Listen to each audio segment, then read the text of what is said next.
Here we go. So welcome to episode 10 of the OurTeam podcast. Crazy to think this is our 10th episode. What a ride it's been so far.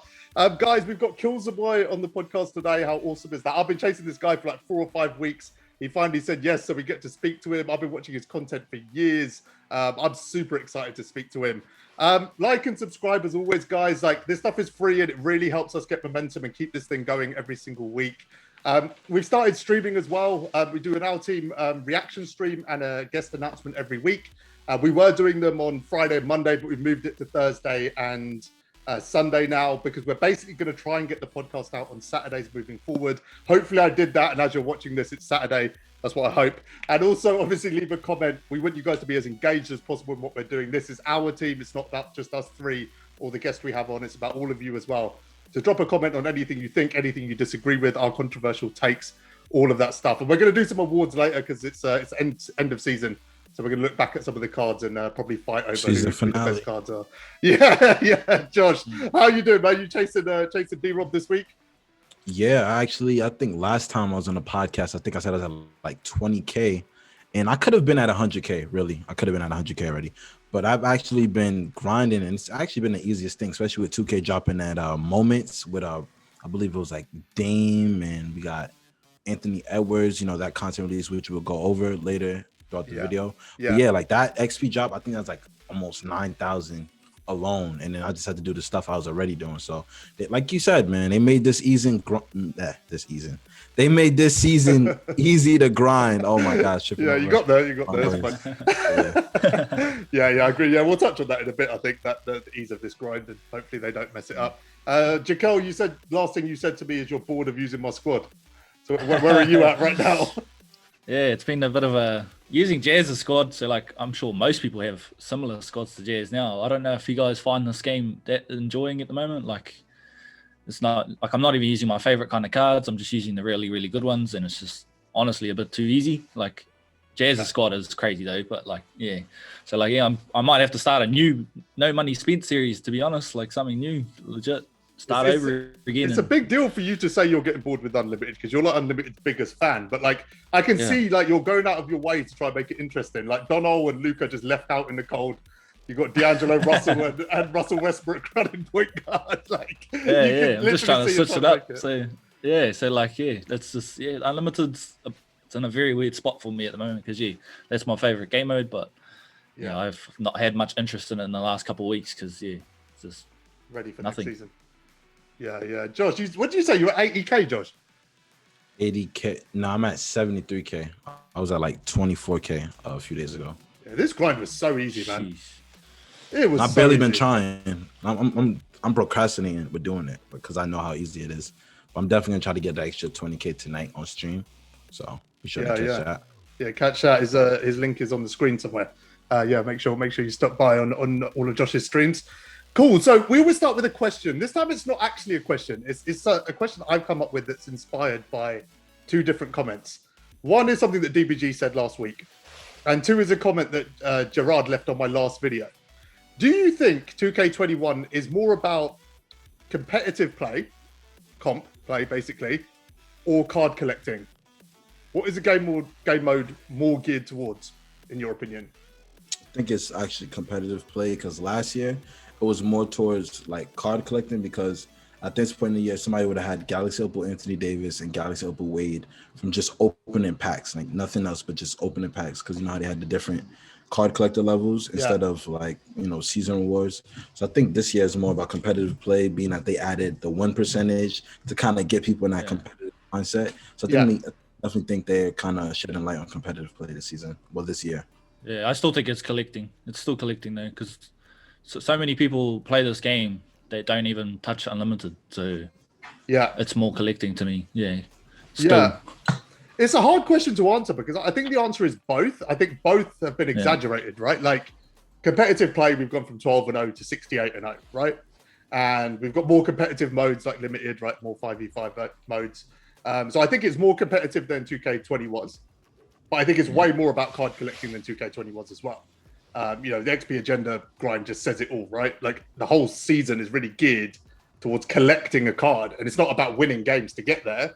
Like anyone can do it. You just got to have the time. but the ultimate reward is just a massive grind for a card, and like it is about collecting those, like that one card every season, right? Just becomes the dominant thing, which we're going to talk about in a sec. So I just found it a really interesting like thought process because DBG kind of, I said it last week, didn't I? It's like it's more competitive than ever. Yeah. And he kicks back and said, is it not just about card collecting? I think the actual answer is both. I mean, that's not the best answer ever, but I think it is both. I think both have been ramped up. But I think what's interesting is there's clearly a huge section of the community that have just decided this year is about card collecting. There's a huge portion of the community that would have tried to go 12-0 last year that have just written it off immediately, right? Because 68-0 is just such a grind, and they're just putting all their energy into XP. And I think Unlimited's falling by the wayside a little bit now as a game mode, which is just leaving us. Finding games is harder. Finding games on Unlimited is a lot harder.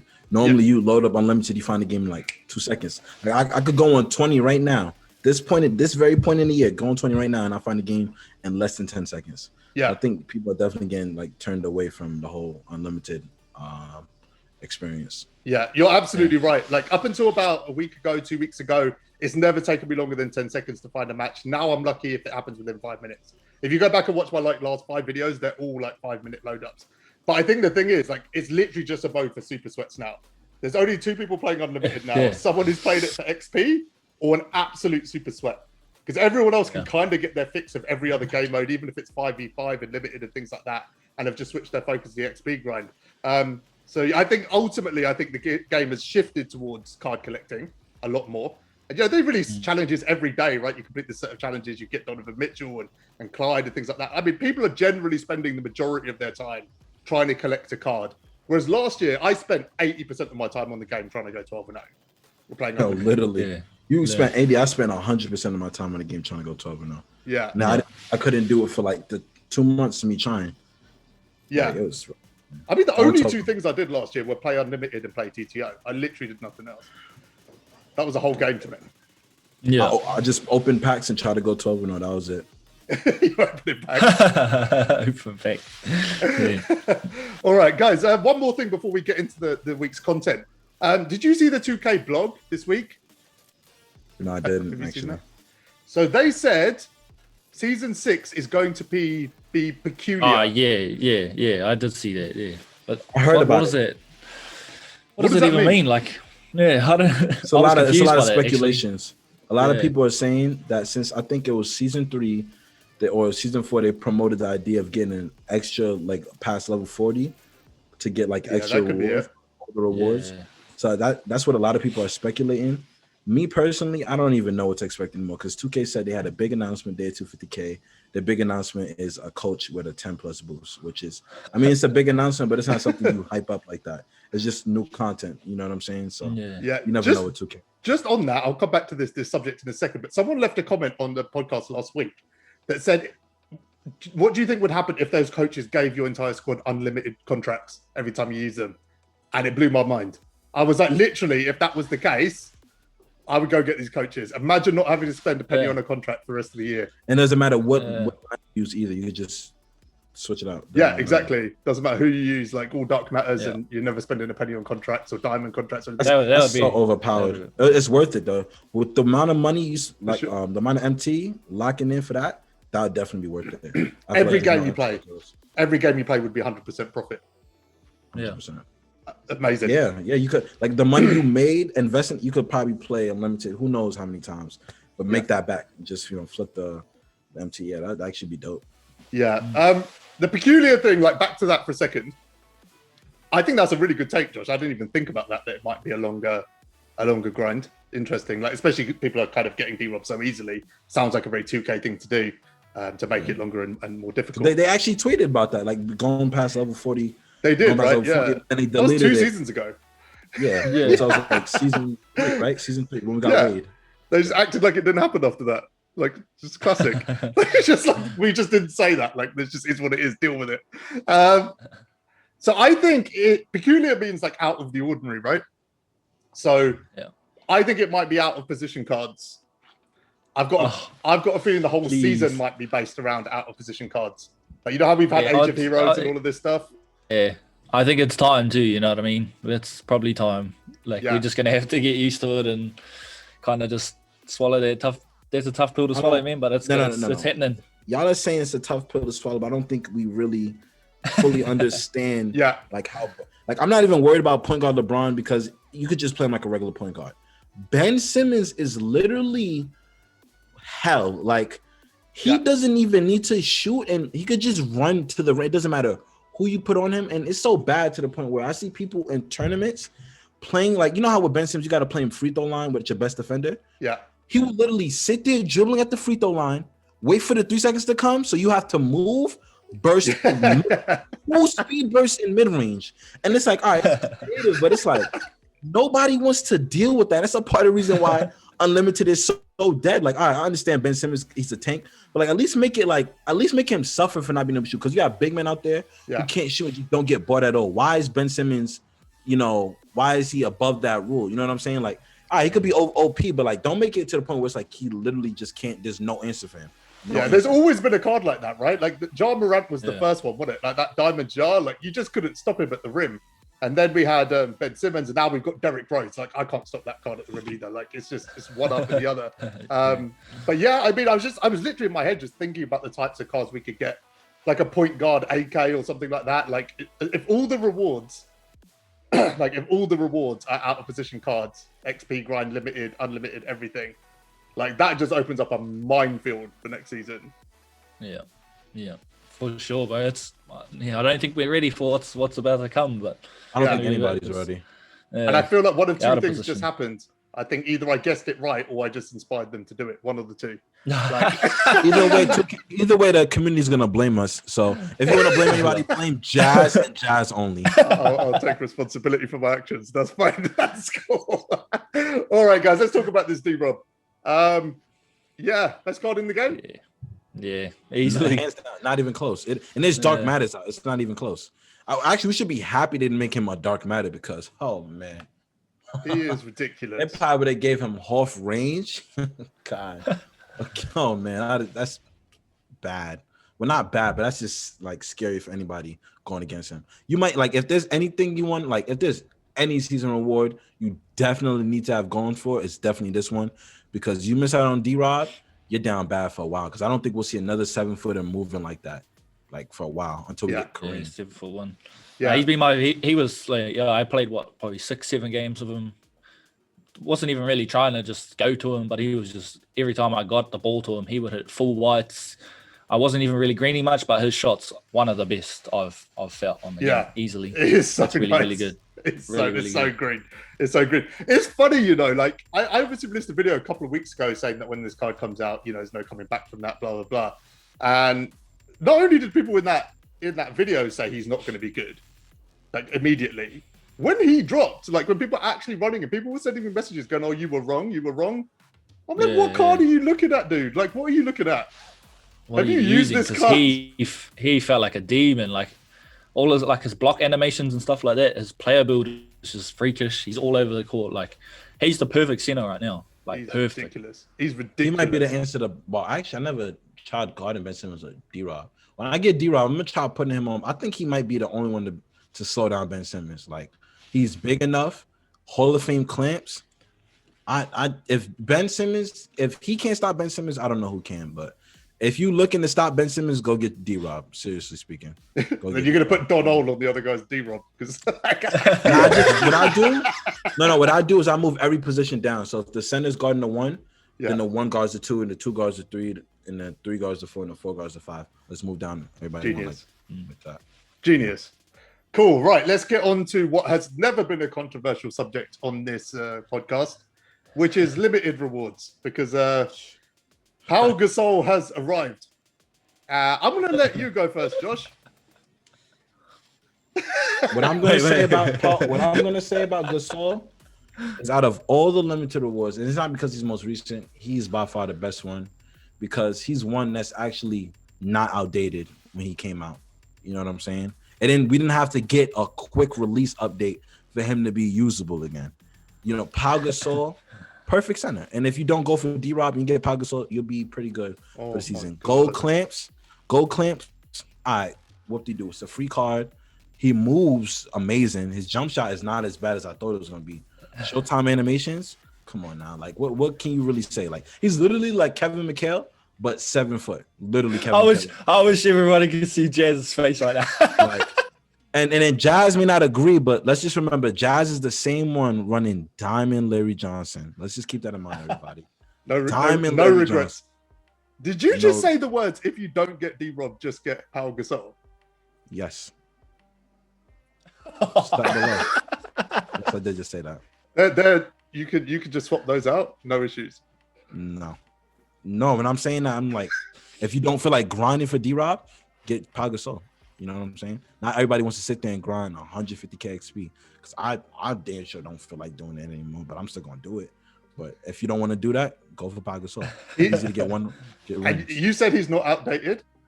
He's not outdated. D-Rob, KG. You think he's better than AD? Yep. Doesn't Anthony Davis have gold clamps? Yes. They both have gold clamps. And who's 7 foot with a longer wingspan and Hall of Fame range? Does have off range. Yeah. It does change it. Yeah, they change and the movement? Hall of Fame, the movement is not as bad as, not as bad. It's better than I expected. Like, I literally went in the mindset of using Pau Gasol, like, oh, he's going to be sluggish. I'm dribbling with him in the freestyle. I'm like, whoa, wait a minute. And then you get a point guard with floor general. He's gliding around the court. All he needs is hands for days and probably like one other badge, and he's solid center. Bro, I don't know what trash can you played in an unlimited game, but honestly, 84 speed. And why are you putting him in the same conversation as D-Rob? I'm not saying he's in the same conversation. I'm saying if you can't afford or feel like grinding XP for D-Rob, he's the next best option. Who else are you getting? I mean, as a free center, is that what you mean? He's the second best free like center. As a free. Yeah, like because you compare him to Mikal, he's better than Mikal. He's taller than Mikal.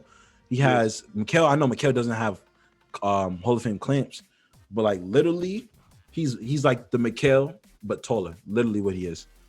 Okay. He is. I'm just glad it's a name that And then they got him. People still run Mikal now. Mikal's still usable. So to say Pau Gasol's outdated is, I think it's exaggeration. Well, Mikal has dropped now.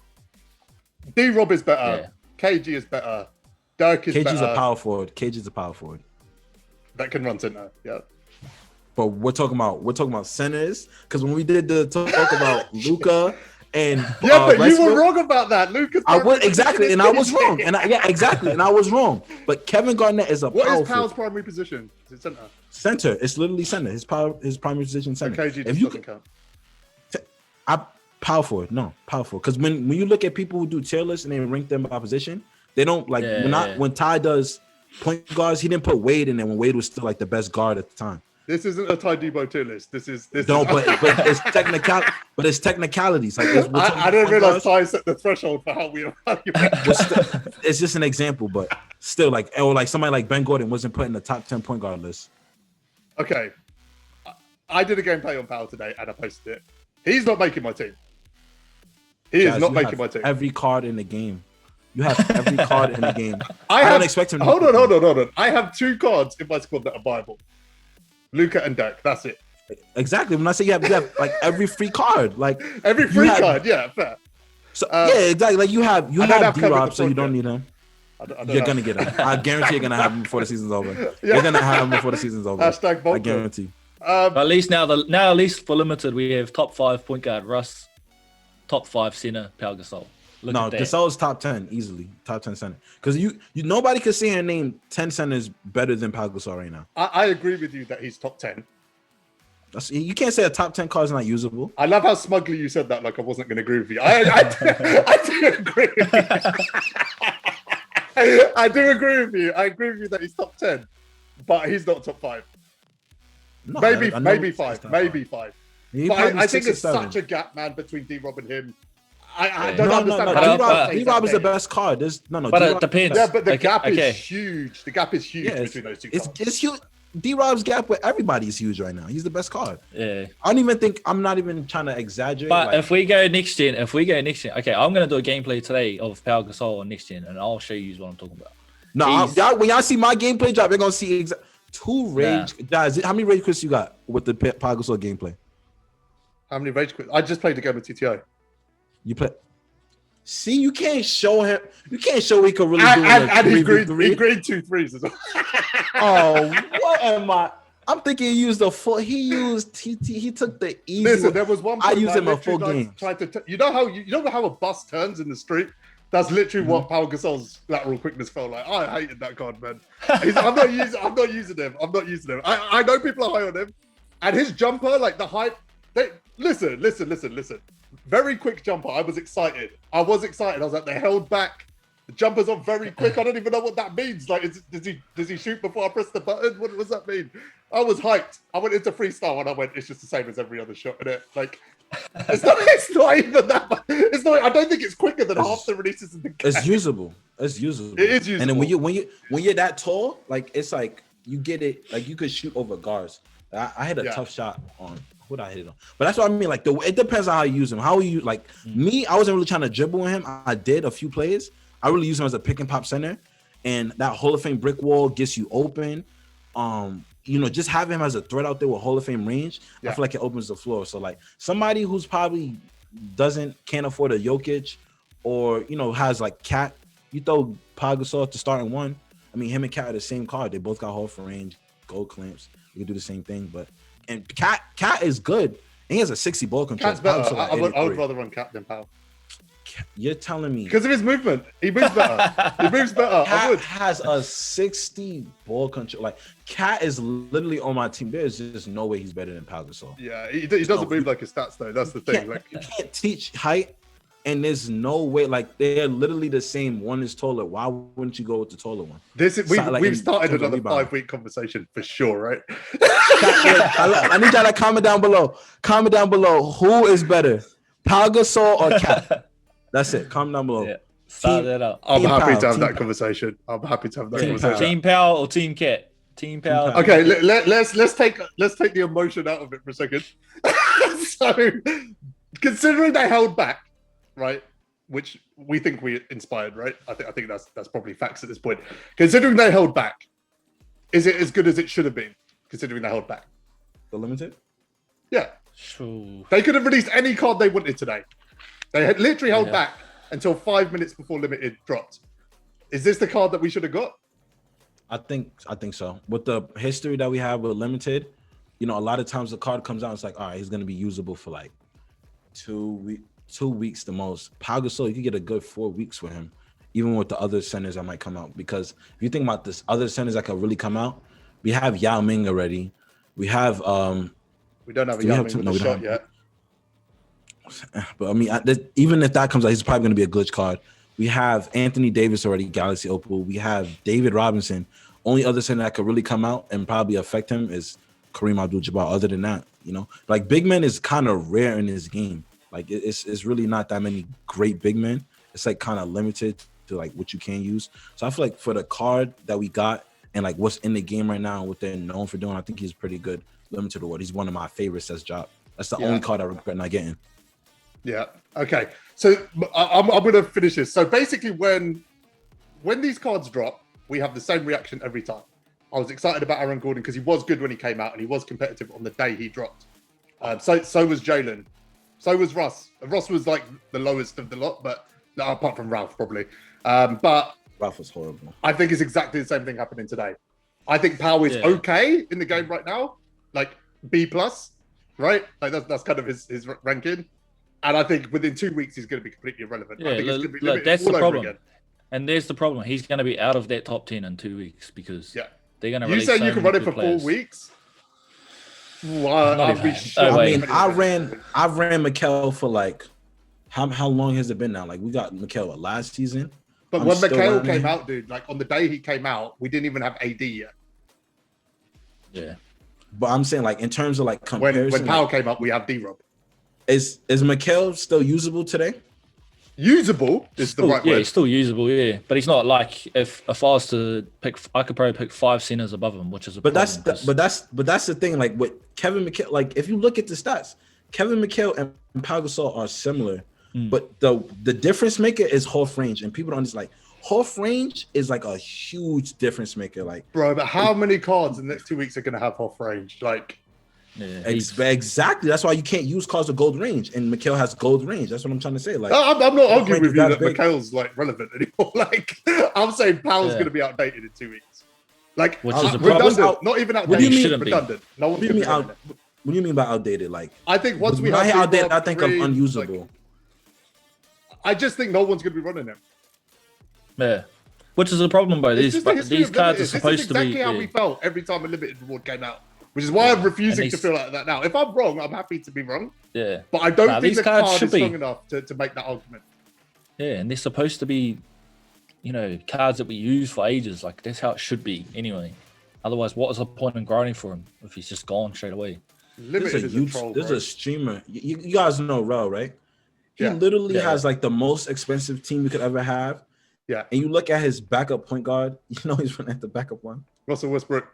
Yes. He's running Russell Westbrook.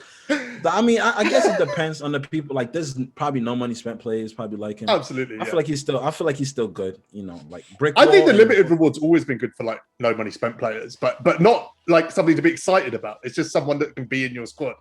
It just fills the That's spot. why I was a little upset when I didn't get Powell because I do need a center right now, and like he would have been able to be my backup center. But we'll see what I get from the Hoff badge. Hopefully, they don't give me something like Hall of Fame box because I'll be pissed off. Hopefully, I get something. There's a pretty good chance. I don't know. Like my last level 39, I literally kept saying all I need is Hoff range, and that's exactly what I got. Like that's exactly what I got. So I'm and then you made the highest IQ. And then you chucked it on Lonzo Ball. Yeah, I chucked it up on Lonzo Ball, and I have no regrets to this day. No regrets. No regrets to this day. No regrets. No And then you regrets sold with that an A. Lonzo, and you're like, I'm going to buy another one. Yeah, for Hall of Fame Showtime. Boy, you crazy as hell. High IQ player. I should have kept that. I should have kept that one, if anything. Yeah. I thought Lonzo would have been like crazy outdated by now, but Lonzo's actually still usable. Surprisingly. Yeah, he is. I think he's still top 10 point guard right now. Yeah, He's just too tall. He's too tall. Yeah, he is. Yeah, he definitely is. Outdated. Him or Magic? Who you got? Him or Magic? I think he's Lonzo. Magic. Magic. I got Lonzo. Whoa, We I don't agree on know. nothing. I always feel like I'm like the odd one out here. But Magic, you can't really shoot with him. Like, and like your point guard, you got to be able to shoot. Like not saying you can't shoot with Magic. But like, Magic got that slow ass gallop up the. he go like this. When he shoot, he just Magic dribbles with his arm like this. His dribbling is his biggest issue, which is really tough. Magic releases the ball like this. He shoot it and then like he leaves his hand like this. It's how holds it like this every time. I'm like, oh god. All right, let's jump into some more content. Cool. Let's start with that. Clyde. I'm hearing good things. XP. I didn't use him yet. I'm hearing good things though.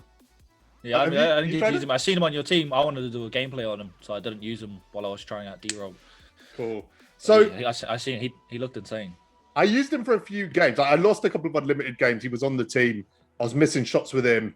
Wasn't greening anything. Like I kind of went off the card, and I was like, I don't know if it's for me. And then for some reason, I just locked in on his jumper. And my goodness, like there is a real argument to be made that outside of like XP, right? He might be the best free card they've given out. That's me. That's cool. Beast. Because I messed with Clyde Drexler, man. I know who that is. That is a goddamn superstar from not whatever. Not whatever Cedric Maxwell was talking about Finals MVP. If I hear Finals MVP again, I do not care. Okay. They're very comparable. Those two cards. They are quite comparable in terms of how. Is Clyde 6'8" or 6'7"? I'm glad because I swear Clyde's usually like I don't know 7. left out on 2K. 6'7". I swear he's Somebody not said I should use him. Like I think I might put him on my bench because I actually sold some players, and I'm running Jack Marin just for now. I'm not gonna really keep him on my team. But have you got him yet? For now. Ooh, no, I'm like 2 games away. I got to record Cedric Maxwell. You're gonna like him. So I can't play unlimited. Yeah, he's gonna definitely. I might start him over Malik Sealy, depending on who I like more. Yeah, for sure. I would. Definitely. But yeah, For sure. Malik Sealy too. Nice. Definitely one of the best. Yeah, he was good. Right, cool. Let's get into the rest of the content then. So I guess we'll cover the headline cards, I guess. Detlef, what are we saying about him? Larry Bird clone? No, Yeah, I don't think we could say that. I mean, I get it, but like you said, Hall of Fame claims is a big deal. Especially, I feel like at the 4, the 1 through the 4 is more of a big deal than the 5. But if you don't have Hall of Fame claims and you could play the 3, what are you doing? I think he was a bit overhyped. Same. I don't think he's not really that good, in my opinion. Okay, so I feel like I say this every week now, but they did it again. 2,000 card collector reward, Galaxy Opal Damian Lillard. We now have a viable Galaxy Open Opal Damian Lillard. How did we not see this coming? I know, like, Caught me off guard. Are we gonna get another Galaxy Opal Cedric Maxwell next week? Boy, if they, I hope they do. I hope they do. And then everybody talking about this goddamn card. Get out of here! Like, what in the world? What are we doing? It's like we're in a boxing fight and I can't put my hands up. Yeah, they do punch you in the face every 5 seconds. They kick you in the balls a few times as well, don't they? Like, I just don't know what's going on. Like, I feel so sorry for people who lock in and you know what I mean? Oh, let's collect all these 2,000 cards, spend all this MT, get the card. And then, I mean, how do you feel? I genuinely wouldn't be surprised if we see another Galaxy Opal D-Rob tomorrow. Like, it literally wouldn't surprise me at this point. Like, what are they doing? Dark meta Kawhi. Yeah. That would piss me off simply for the fact that I spent so much time and energy getting Kawhi. If they drop a dark matter Kawhi, bro. They's coming. Yo, it's probably soon. Yeah, it's coming. It better be a small forward, power forward at least, so I can feel a little bit better about it. Just a little bit better. Imagine they drop that little. It's the same tier, dude. Like, it's not even like it's the same card. One overall up. But I mean, I kind of understand though, because like you can't let Damian Lillard's performance on the court go unnoticed though. Like he got to get some type of card. Because you remember that year? A budget moments card, right? You remember? Diamond. But yeah, I remember when Harden had his historic season and he dropped like I think got like 6 pink diamonds off moments alone. Do y'all remember that on 18? Yeah. Like yo, he got so many cards. So I feel like they just kind of show respect because like Damian Lillard, the biggest problem is a lot of snub. That's a reward. You know what I mean? That Damian Lillard. Do you know how much money you need to spend to get 2,000 cards? Yeah, that's a lot. A lot. That's millions and millions of MT as well. Millions and millions of MT. So I mean, think about 2,000 cards. Like, just think about 2,000 cards. Like, do I realize that Tatum is gonna be bad? Like, I don't care what his tiers, he's gonna be bad unless they fix that jump shot. He's gonna be bad. Yeah.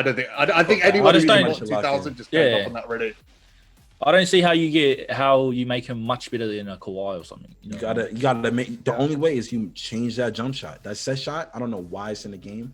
I don't know why forwards have that because Jason Tatum's jump shot in real life is not even trash. It's smooth, like it's clean. Something about that. Yeah. Okay, guys, let's talk about the second best Larry in the game, Larry Bird. Second best Larry, he says. What am I hearing? Larry Bird, I didn't really use him yet. I've been shooting around with him. I think he's really good. I needed a power forward. He fits the criteria. He could play You picked defense. him up today, right? Yeah, Hall of Fame clamps, Hall of Fame range, Hall of Fame steady, but I really don't think after using Kawhi, Hall of Fame steady is all that bad, especially if you could green with the card.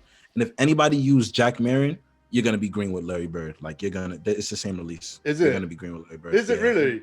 Yeah. That's a big deal. Jack Marin that's nice. That is a big so deal. he's really good. 6'9". Only thing I don't like is he can't curry slide because they dropped the Paul George 6'9", 220 that could curry slide.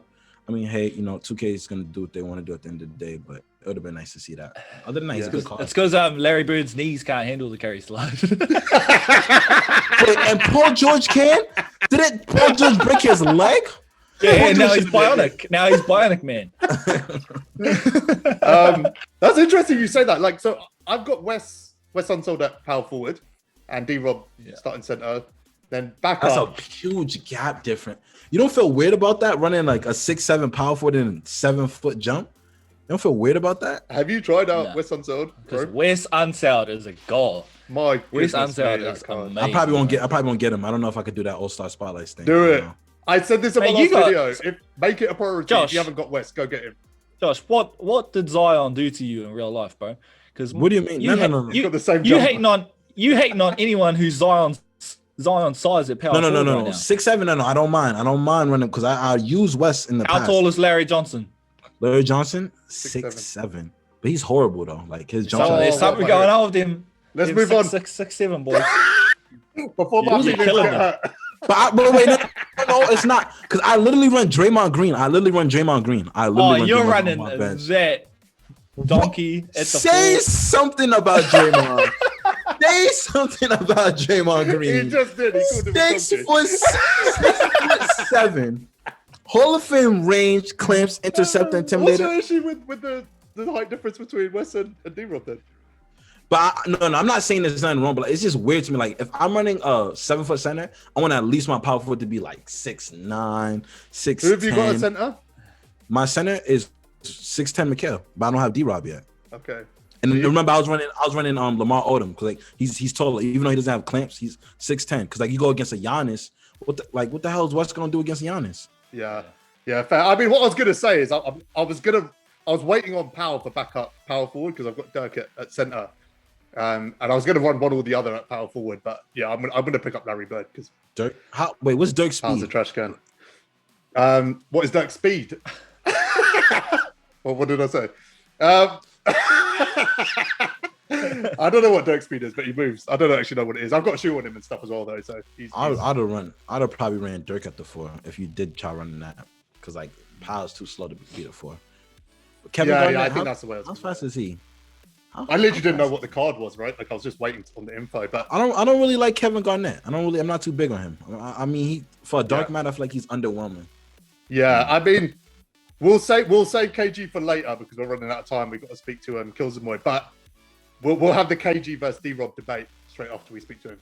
There's no debate. Yeah, there's no debate. I agree. But knowing us, we're probably on the wrong side of that. So let's see. So guys, it's guest time. We're super excited, man. Like I said, I've been chasing Killzamoi for a long time to get him on the show. I'm a huge fan of his content, LaMelo's legacy. I think he's one of the most creative people in the community by a mile, right? So yeah, please welcome to the OurTeam podcast, Killzamoi. Hey, Killzamoi, how's it going, man? Yeah, I'm good. I'm chilling out. You know, I'm glad to be on. So thank you so much for having me. Thank you for finally giving in. I appreciate it. Don't worry, I got you. I was chatting to him the other day, and I literally told him I've turned like harassing people to come on the podcast into an art form. It works though, so here we are. Yeah, thank you for coming on, man. We really appreciate it. It's the best place to start, right? It's like what you're most known for is just the Legacy series. Like, I just want to get into that straight away. My first question to you actually is, what's been your favorite Legacy series so far? That's a great question. So I think probably, to be honest, it's probably Luca's Legacy, just because I feel like that was the one that kind of, sure, Lonzo's Legacy was good, but I feel like Luca's Legacy was the one that kind of people started watching like religiously, I guess. People were saying, yes, I need to see Luca's Legacy. I need to see Luca's Legacy. And that's what kind of started it, that people know me, that I do the Legacy series, and then people were just waiting for Zion's and then waiting for LaMelo's. So I feel like probably Luca's. Yeah, it has a soft spot in my heart. Yeah. No, you as the locker code guy, like with the tweet, like I said, man, tweet deck, man, you came in so clutch. Like, yo, you had me. I literally had everybody. I'm like, look, give me your phone. I need to use it right now for this locker code. I see like that ding, that tweet. I was like, oh, come on, let's go. Put the code in. I think I missed Cat, but I got Kevin Durant. I think there was other codes, but yeah, I definitely remember that Durant. He was such a beast. 99 over. Yeah. I discovered you actually. Like, it's kind of weird because I've only been playing MyTeam for about a year, right? And we went into lockdown last March, and I just like looking for like series like on MyTeam basically, because I was watching like the typical kind of gameplays and stuff, and I was like, I started to notice people were doing like no money spent and things like that. And I don't know what I typed in to bring up your series, but I watched an episode of it. It was Zion's Legacy, and I was hooked. Like, when I say I did nothing else for a week but go back and watch like the entire Zion's Legacy, then I went back and watched Luca's. What was the first one? Lonzo? Yeah, Lonzo. Yeah. I watched all of them like back to back. Yeah, like, that's crazy. It got me through like 2 weeks of lockdown. I'm not going to lie. It's been a tough like a year since. Yeah, I find it crazy. A lot of people sometimes say to me like, "Oh, I've gone back and watched all of Luca's and Lonzo's," and I'm sitting there going like, I'm like, why would you do that? But it's kind of just because then I look at it as like a TV show. I have certain TV shows that I watch and finish, and then I go back and watch it. So I find it a really like cool compliment the fact that people do go back and watch it rather than just watch it once and be like, oh, I'm done. That's some And longevity on a series too. That's awesome. Yeah, exactly. Because it's longevity. I think that's the thing that I kind of looked for at first, was the fact that I didn't really want a series that was all about just the gameplay or something like that. I wanted something that was sort of like a TV show that people are waiting for the next episode. And I think that was kind of a good move. And I'm trying to, I want it to be original every single time I upload it, which is why I'm adding new things. And it's kind of become my main thing, but I'm not complaining. I really like it, so it's good. Yeah, you've like mastered the cliffhanger as well, haven't you? Like you know how to create a cliffhanger. I love that series, man. Like I feel like it's also a good way to challenge yourself, because I tried something. I'm not gonna lie, I tried something like that with LeBron. I called it like Le Kingdom, something different. And like I always thought it was fun. Like watching you do it, I'm like, yo, you're using, like, let's say you got the pink diamonds on, you got like these rubies and sapphires, you challenge yourself at the same time to get like assists and shit. I just always thought that was fun. So like I could imagine like doing it and like, trying to use these cards in different ways instead of just like, speed burst, go to the rim. I can imagine how fun that would be. I definitely it's actually like with like Emerald LaMelo, like it's ridiculous. That's been the tough one so far, is the fact that now I'm on the Amethyst LaMelo, and it's like, at least I was actually really excited for LaMelo's legacy, just for the fact that he's so tall for a point guard. So I'm like, okay, well, that's a positive. But I think last year was one of the hardest with Zion, just because, to be honest, like his cards were good, but the issue with them is he was just like very short for a power forward, a small forward, and a center. So I was kind of sitting there going, okay, well, like, what am I going to do here? But I feel like that one was okay, but LaMelo's legacy right now is a bit tough because we're only on the Amethyst, but hopefully he'll get a new card soon and we'll be good to go. What's your favorite card on the squad right now? You've had some amazing pulls. My LaMelo's legacy team. Yeah, like you've had some crazy pulls on that series. Yeah, I haven't had a good pull in a while though, which is kind of the issue. But I'm actually saying Danny Granger. Like I love the pink diamond Danny Granger.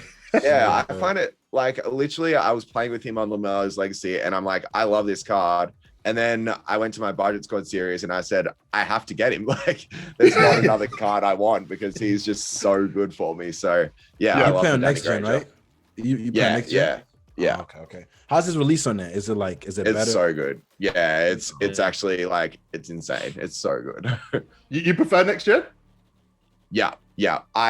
So when I first started playing next gen, I wasn't really the biggest fan, but now I can't even watch current gen gameplay just because when the 250k tournament was on, I was watching it and I was kind of looking at it going like, I couldn't really watch it just because it's so different, just the gameplay, and especially the way that, like, you would say competitive players play, it's so different to next gen. So I found it hard to watch, although it was a really good game and everything. At least the entertainment was there.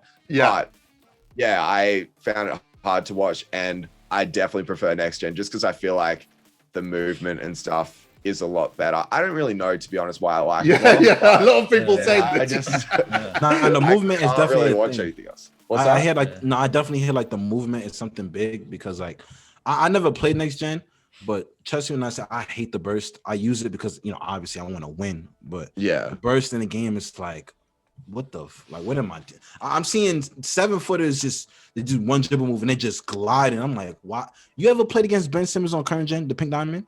No, because you dodged a bullet. Oh my god! He's still pretty ridiculous on next gen. He's still pretty ridiculous on next gen. Yeah, like he's still a 5-out god, because on there, like, contact dunks are probably a bit more OP. Like, because you just switched out speed boost with like fades and context. To me, like, that's all next gen is the difference. And I think the thing with next gen is, like, it is a lot easier to green shots. So Ben Simmons is actually kind of OP as well, because if you know his release, like, he might have, I think he has like a 55-3, but he can still make them. So it's a card that is really good, but I don't use it because personally, for my, like, the way I play, my main thing is just my point guard needs to be able to, like, pop so many threes. I remember when you still run zone, right? You still do the two. Yeah, bro. Like, I can't play any other defense. It's definitely my I'd say, like, my strength that to be honest, I feel is a little underrated in the community because I don't think people give me my I will respect. correct them. I will correct them. Listen, Yeah, man. like- Look, Jakel said you gave him a good game, so like, you know, Jakel's pretty Kills, damn good. let me tell you something. Kills has the best zone I've ever played. Easily. Yeah. It's not even close. Yeah, I know It's- somebody I'm who like- runs zone, but I don't think they run it as good as But you. that's because he actually does it to like actually like work on his zone. You know, like people just run a zone to just try like for a Yeah. little bit. Where he's like kind of done his own Yeah, little it's thing turned it with into it, an art form. turned it into his own thing. So yeah, Yeah, the zone's exactly. definitely OP if you do it right. I always look at it and I'm like, I have to be in a mood to play. Like, I can't really just hop on the game and start playing. And I feel like it's kind of tough because I might be playing against someone that I might be up by 50 at half or something like that. And I feel so bad because I still play exactly the same way as I played at the start of the game. Like, I'm still doing all my stuff with my zone, but it just comes naturally now. The fact that I'm like, I look so try hard every single time I play, but literally when I'm playing, like, you guys won't believe this, I'm just chilling back. I'm like this. I literally just I've seen it on stream. I've seen it on stream. Yeah, exactly. Like I'm chilling, but it's just it's the way I play, and I feel like your zone just seems like try hard. It seems try hard because your guys are like moving so much, but you're just so good at like actually. Shall I tell you how good it is? Shall I tell you how good it is? Because the first time I ever even tried to contact Killzamoi was me sending him a message on Twitter saying your hybrid zone made me go 12-0. Literally, when I say it made me go 12-0, like I was doing all that stuff, the overall glitch and all of this stuff. I literally was just getting defensively. I was useless. Like I just had to try and outscore my opponent. I watched that one video, and honestly, my win ratio went from like 20% to 80%, and that wasn't being good at it. So imagine how good it is when you're good at it. Like, I'm like, for this season, other than my one loss in Lamella's Legacy, which I don't really count because like I had a terrible team at the time, but I'm including both my accounts, I'm 70-0. So I feel like it is very OP. Like it is. Did you try to qualify next year if they do on next year? I want to, but the issue with qualification being in like he's the same as me, bro. Oh, right. Same thing. Yeah, right. You just can't because there's not games like we'd go against each other and then we'd be like, oh, sweet, who else are we playing now? So there's no way. Like after the turnout of this last tournament, there's no way they don't do something about it. There's just no way. Like I've been talking to them. There's no way. I feel like it has to be something where it's kind of the APAC tournament that we met.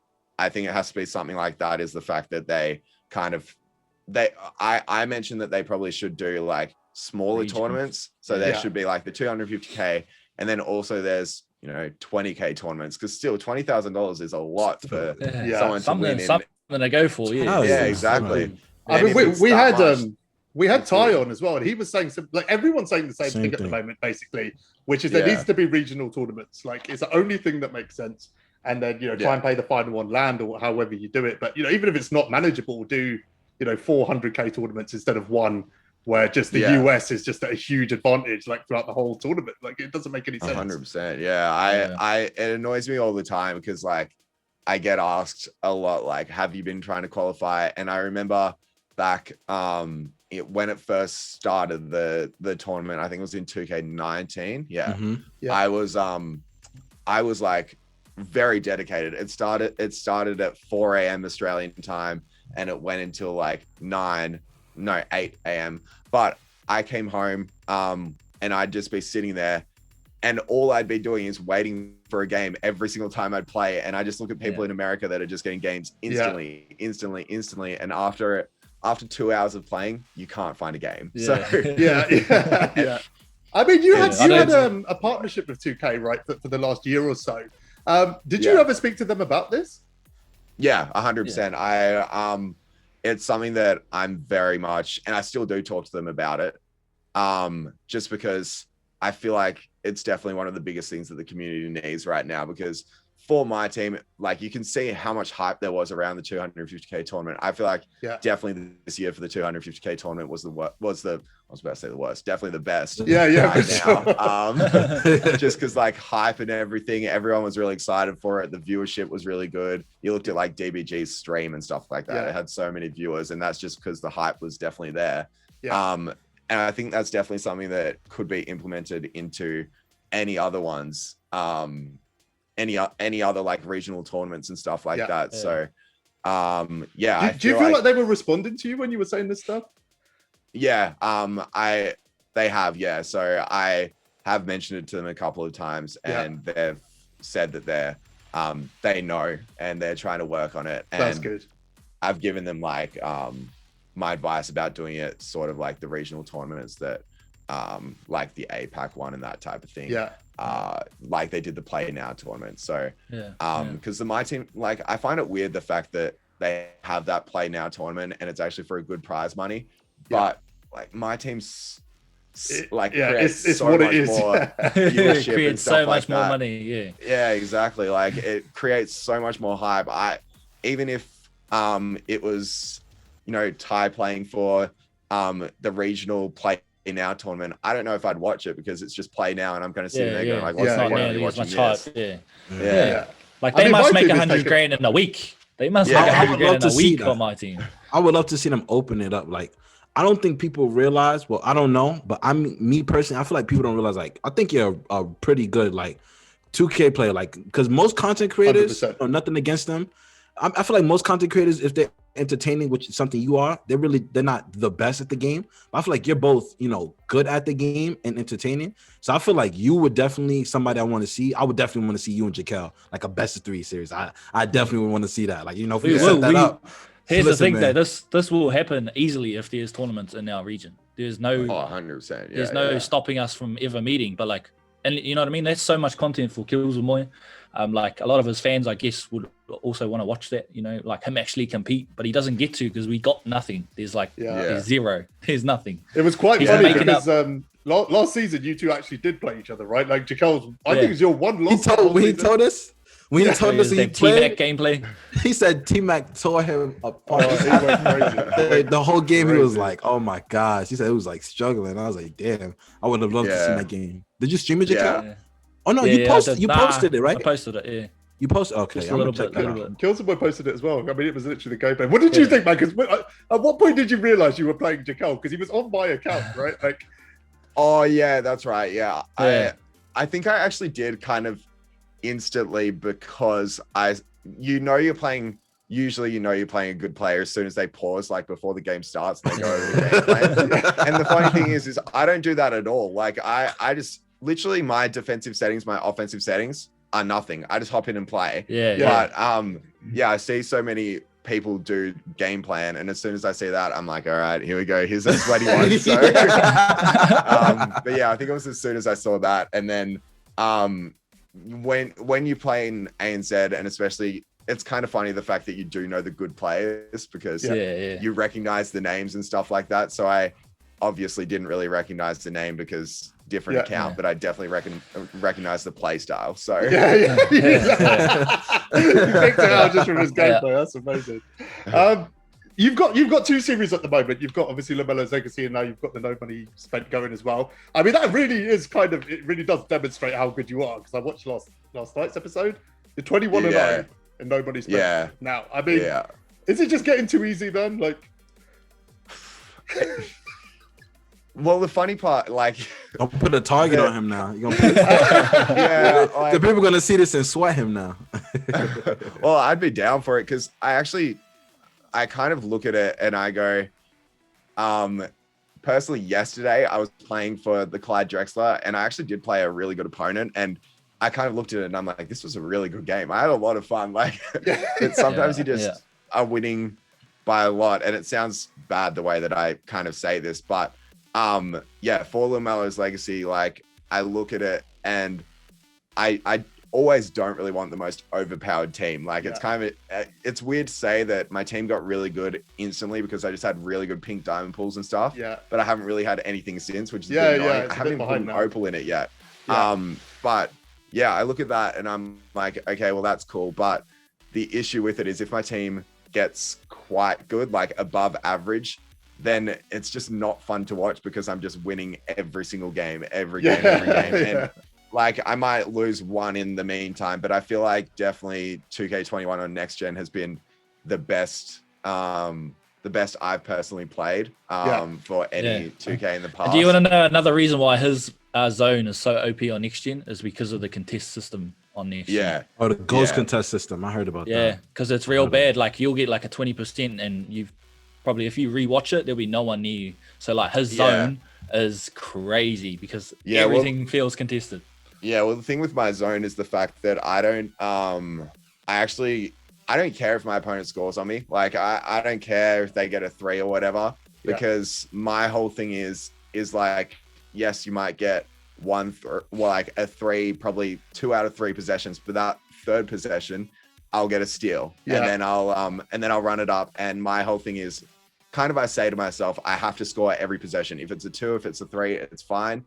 But all that happens, you see it a lot when I play, is the fact that I'll get 1 steal and then it just throws my opponent off. My opponent's sitting there going, oh my God, why did I do that? And then they throw another one. And then my gameplay definitely goes by just runs. Like, there's always a 2-3 minute spell, right, where you just take over the game, and it can happen at like any point in the game, right? Yeah.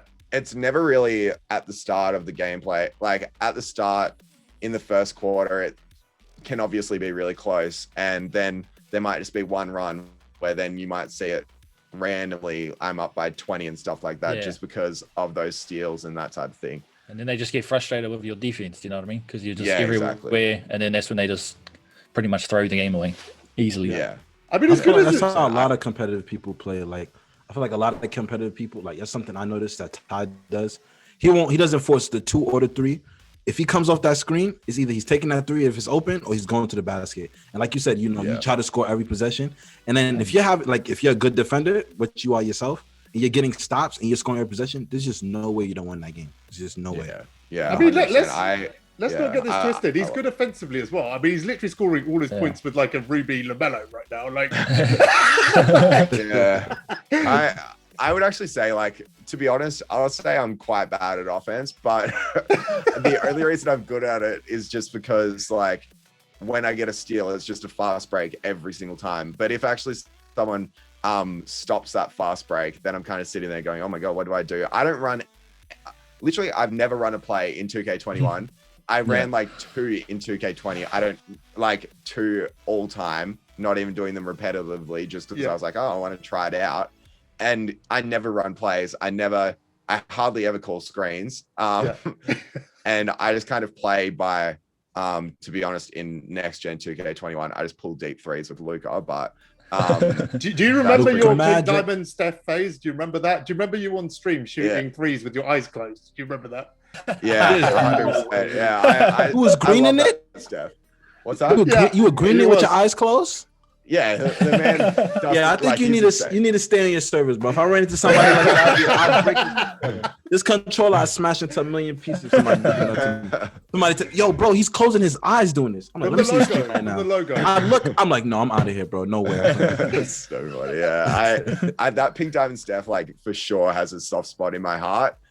Just because obviously he was so early to come into the game, and he was just cracked, like, at everything. But now, like, I guess the issue with it now is I haven't even used the Galaxy Opal Steph. Really weird. I don't know why, but I think the reason for it is just the fact that I cannot see Luka leaving my team. I added my Hall of Fame clamps to Luka, made him insane. And then I also cannot see, like, to be honest, my backup point guard, I'm not 100% sure. I do have a Magic with Hall of Fame range, which is quite OP because people don't expect it. But it's, you picked up a card that nobody I spent need the those other taller day. guards now.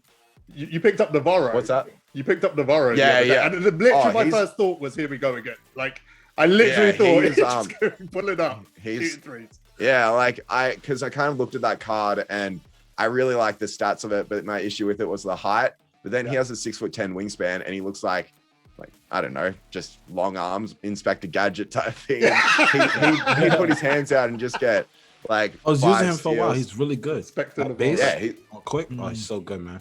Why do you think people are sleeping on that card? Because we spoke about this when he dropped on the podcast. We were like, his price actually might be the best point guard in the game. His price actually did go back up. He was a buy now. He did, yeah. He doubled the price. Yeah, almost 200K. I think he's almost 200K now. Yeah, I definitely think the reason he's that cheap is just because people don't know who he is. Like, like I'm sorry to say, there's probably a lot of people that do, but the issue with it is if those stats were on Steph, Dame, D Rose is a perfect example. Like I'd say that Navarro is better than D Rose. I agree. And yeah, people are buying D Rose for 300K just because of the name, I think. Yeah. Just on the no money spent thing. You know about Don O? Literally, Don O and D Rose, they're clones. Like only different one doesn't have Hall of Fame Showtime. Literally. I didn't get that Don O on either account. I played quite a lot, but every time I go against him, he's insane. So yeah, I got 2 in 10 games just for what it's worth. Oh my word! have you not heard about the Vault God?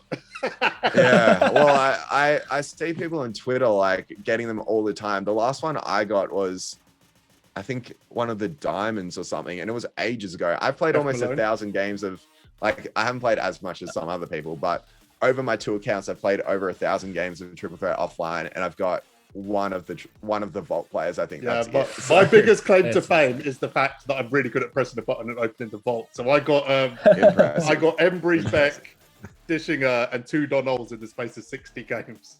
Oh my what? This is crazy.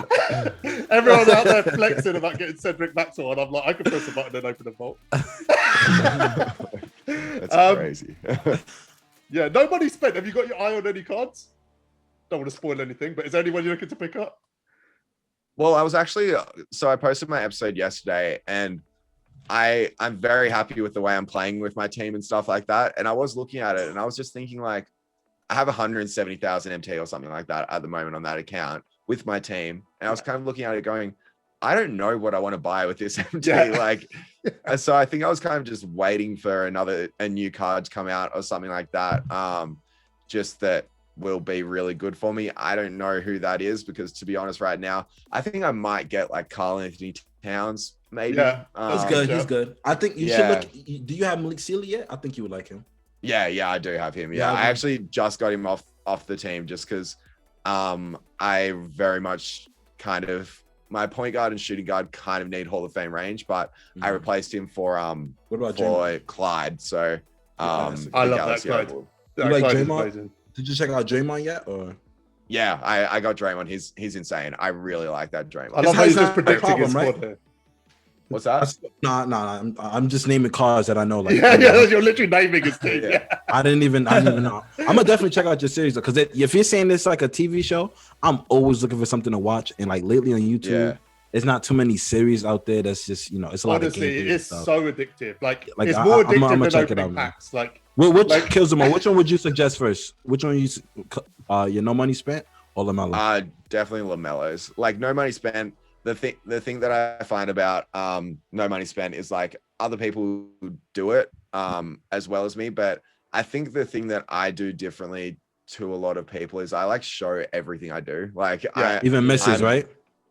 Yeah, I don't show, like I show like I'm doing this challenge right now, I'm doing that challenge. So then people can actually see the fact. I'm not saying, oh yeah, I do say this because I can't show everything that I do, but I always say like, oh yeah, I played a bit off camera and this is what I did. I did all these things. That's how I got my MT. It's more an educational, it's also entertainment, but I do like it for the educational part of it because people then can learn how to make their team better. You know what's interesting about that? Like going back, because I started playing 2K basically in 2K20, and going back and watching the other series taught me about the previous 2Ks. Because you've kind of memorialized them in each season, right? And the progression. It's almost like one long documentary about how the cards progress over the year. Because even if you don't pull the card, you're opening the packs and you learn that card exists. So you go back. Like it's just a really good tool. Like if you want to get into 2K, it's just a great thing to watch through to kind of understand the progression of the game over the last 4 years. Yeah, it's fascinating. Cool. Yeah, 100%. Yeah, I mean for sure. One thing I remember from your hybrid zone sort of defensive video is you said that you were kind of bringing IRL basketball into the game. Like you literally said, like, this is just how I think, is how I coach. You're a coach in real life. Is that what you do? Yeah. So I picked it up, like, sure, I get paid for it, but I just do it for fun just because one thing that I noticed, especially with doing YouTube and gaming, and I recommend this to other people as well, is it was really bad for my mental health when I was just focused on sitting there and gaming and doing videos all the time, because I wasn't going out anywhere. And sure, that's like a meme type thing. People are saying like, go shower, do that.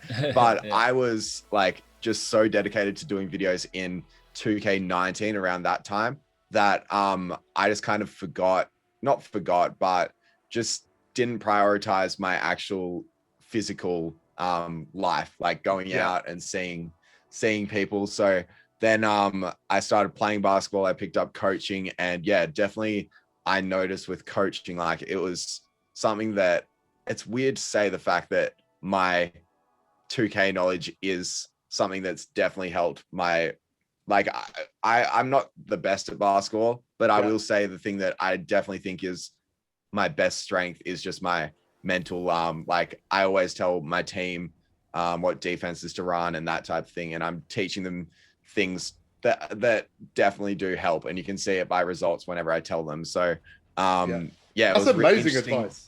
I like that advice. That's amazing advice you just gave up. I needed. I'm not gonna lie. I needed to hear that. Like I'm not even like nowhere near as big as you, and like I'm trying to do this full time, but like I have moments where it's like I don't want to sit in front of the computer, and I'm like, is that bad? Because but I know like you can't spend too much time with this. I know sometimes going outside, maybe taking a walk, it might be good. So I thought I was going crazy, but I definitely need to hear that. Like it's something that it is really important, and I'm definitely an advocate for it, because you look at it and you're saying like, yes, it takes time out of my day to do it, but it makes you so much better like to come back and to actually start doing videos or something like that when you're feeling good, like you might not even realize.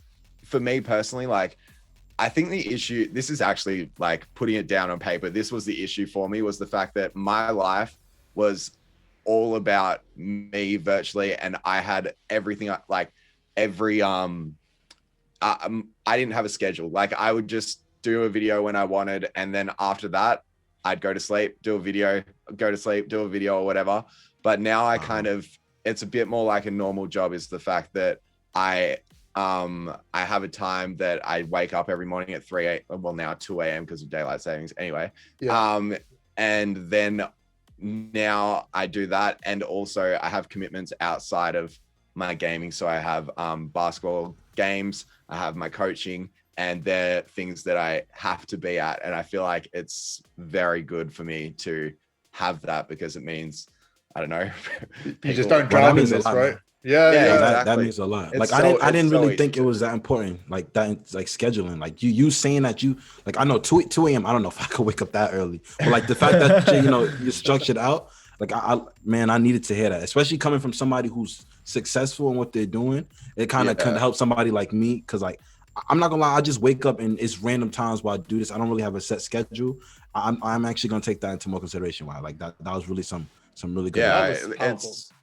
It is because like one thing that I definitely looked at with my job is the thing that I still don't really do is I don't call it a job, but the issue is I do have to commit to it like it is a job.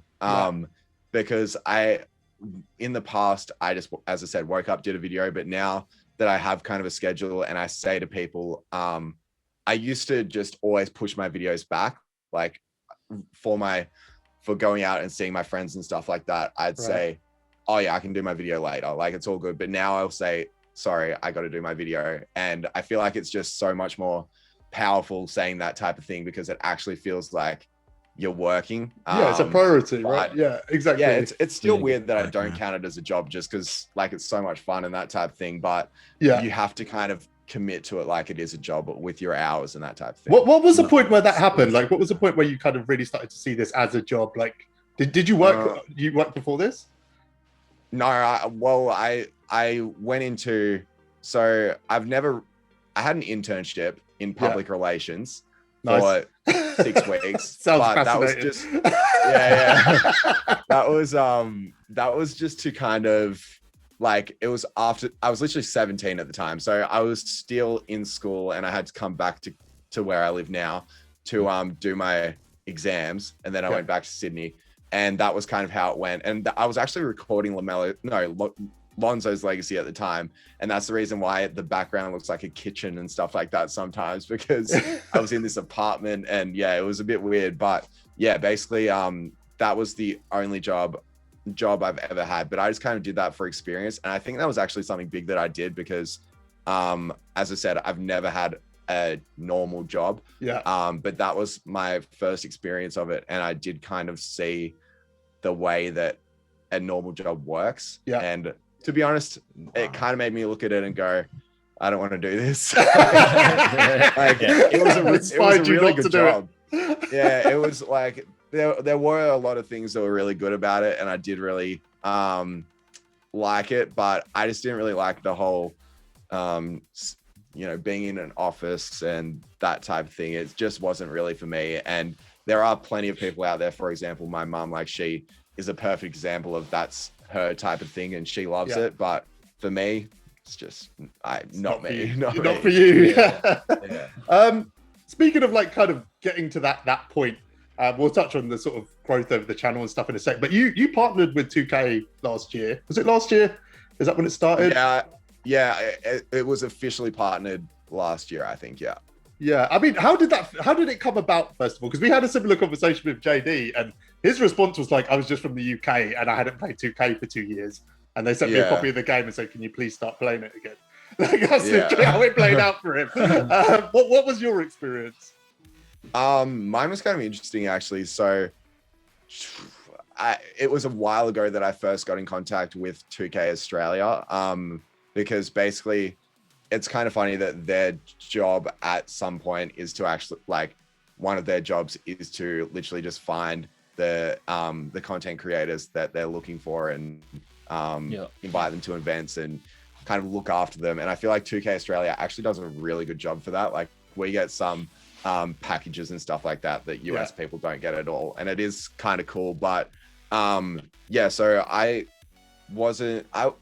don't really remember how it happened, but I wasn't really that like, I'd say it was an average channel for being like big and that type of thing. Like, I wasn't the smallest, I wasn't the biggest, but I was kind of surprised how long it took to actually get in contact. Really? But because that was something that happened, and then I just got in contact, and I think I got in contact in 2K18. Right. Around then, maybe 2K19. I'm not 100% sure, but then after that, we just continued to work together, and then last year I officially got signed. Yeah. What was it like getting your first locker code? Because to me, like, we said this to JD as well, to me that would just be the craziest thought, that everyone that plays a game is typing in your name. Yeah, it's kind of cool, actually. Yeah, I do kind of look at it, and the first one I ever got, I remember, like, they do them a bit more, well, not now, but like 2 months ago, they were doing them very consistently. Every week we'd get a locker code to give out. But I remember in 2K20, I think it was when I got my first, maybe 2K19. I'm not 100% sure. But I remember I did a live stream and stuff like that. And it was actually insane, because I think that's still one of my most viewed videos on YouTube, is my live stream that I did, just because there were so many people there, like, wanting the locker code. And it was because there was only, I think, like 3 content creators giving them out or something like that. So, and it was the first one in a while. And I think that was really cool. And to be honest, like, after a little bit, because how often it happened, it sounds bad that it was something I kind of took for granted. Like, I was just sitting there going, oh, I've got a locker code now. Like, it's all good. Everyone's going to type in my name today. Like, I literally just like wake up out of bed and then just tweet it, and I'll be like, oh yeah, done. But it is really cool when you actually think about it. And I see some people say to me in YouTube videos and YouTube comments and stuff like that, they're like, oh, I put this dude's locker codes in, and now I watch your videos. Like, it is pretty cool to hear. I think you got me Penny Hardaway. I think I put in your code and I got from the retro pack. I think I got Penny Hardaway. That's That was the impressive. best. That was the best pick I got. I haven't got anything from my codes, but Yeah. There's nothing better than watching a content creator put in their own code. It's always an L, isn't it? Yeah, 100%. Yeah, I think it was your code, man. I think it was definitely your code because I put it in. Bless up. I didn't expect anything. I'm like, I'm probably gonna get a bronze, and I see it shaking. I'm like, whoa. Yeah. Wait, what's happening? And I see a pink diamond. I was like, yes. You chose to end your partnership with them like a week or two ago. I remember you saying it in the video. I think you said something along the lines of, considering the direction you wanted to take your channel or something to that effect. What is that direction? What caused you to end it and kind of move forward? Well, it wasn't that I fully ended it. It was also that it expired and that type of thing. Right. But I think I am gonna get back with them just because there are a lot of opportunities. I love how it sounds like you're talking about an ex-girlfriend. Like, yeah, I know. Yeah. Yeah, oh my word, it sounds bad, but yeah, no. They do like the reason I did that at first was just because I was kind of looking at it, going like, I can get different other opportunities through this, but then I noticed that I kind of like still wanted to be partnered and still do the thing that happened before. The issue with like the thing that I love being with them and I love everything they do, but the issue being with them is the fact that so many people like think that my pack of luck is my pack of students. Juice facts. Get given VC. I'm like, bro, if I got given VC, like you'd see me in a mansion right now. Like, pretty much the only thing I buy is VC at the moment. Like, it's bad, but the only person that gets pack luck is Jazz. He's the only person that 2K. Pack luck. So we know it's not a 2K thing. Jazz is in the 2K Illuminati. He's in the 2K Illuminati. Don't let him fool you. I told you about my GT offline. Like, the agenda from like last week where it was like the flash agenda, and you got a free flash pack for doing it. I pulled Galaxy Opal Jimmy Butler out of that pack. Oh my word. My luck has been on point this year. I've made like a million MT for just doing nothing, I think, at various times. That's great. Let's talk about your growth, man, because we announced you the other day, and I don't think we've ever seen like our community like more hyped, and they just started throwing questions at us. And obviously, a lot of people that watch what we do are up and coming content creators and things like that. Like, the first question really is your creativity. I think it's just different, isn't it? Like the way you think about things, you never put something together just for the sake of it. And I've never watched one of your videos and gone like, he's just got content out today, like he just dropped it today and he's just doing that. That creative process, like how does it start? How did you really come up with like the Legacy series as a starting point? So I think one thing talking about like creativeness first is the fact that for my videos, because I started so long ago doing videos, like I didn't even post 2K. I was doing random as videos. Like I started when I was I think I was 12. I started when I was 12 and I have a high pitched voice and everything like that. Is it still your channel? It's still your channel? Yeah, my first video is still on my channel. Just I gotta see this, man. Yeah, I love the idea of his like voice breaking halfway through a video. Yeah, it's actually on this controller right here. That's the video that is that it's about. Cool. Right. And it's like a 30-second video, but my voice is so high pitched, and I look at that and I'm like, I'm keeping that up no matter where my channel goes. Like no matter what, just because it's cool. so humble beginnings, man. Humble beginnings. Yeah, exactly. But there are a lot of videos after that I did private just because there's no point of having them on my channel. But the thing that I did notice is I had this one video that was like how to, because I used to do just tutorial videos. That's all I used to do. Yeah. And this video was how to make any headphones wireless. And basically what you'd do is you'd like you'd plug the cord into this Bluetooth receiver type thing, and that's how it would work. But the reason I'm explaining this is because it got so many views, and I remember I was looking at it going, I did such a bad job on that video. I didn't explain the way I wanted it. Like I half-assed the video. Like I went into it and didn't give it my full gotta get you all these views. Get you all these views. And I was just looking at it going, I should have done this so much better. And that's the thing that I noticed is you never know, like one of your videos could randomly get so many views, and that could be the reason that people see your channel and stuff like that. So now the reason I brought this up is because I noticed that with my channel, every video I do, I try and make it like no matter what, it's still very much edited, just because I personally find that a lot more entertaining. And it's something that I definitely did kind of bring into the Legacy series, just because I wanted something that was entertaining for people. And I mean, it does play out like a movie, those episodes. Like, you know, exactly. You do edit that storyline. Inspiring. Hearing your story is inspiring, man. I'm not gonna lie. Like, it's giving me this motivation back. Josh is gonna do a video tonight on wireless headphones. Watch, like. no, I'm gonna do a video on wired headphones. But seriously, man, I like hearing like how you spoke about like you was able to find balance and, you know, your creative process, and like it's crazy, man. Like I usually think these guys who, you know, you edit your own videos, right? Yeah. Like I always thought that bigger YouTubers have editors, and I'm like, damn, that's probably why I can't keep up. But it's really a commitment, and like you said, you put time aside for that and that alone, and you do other things. I always thought like if I did this full time, I'm just doing this all day round.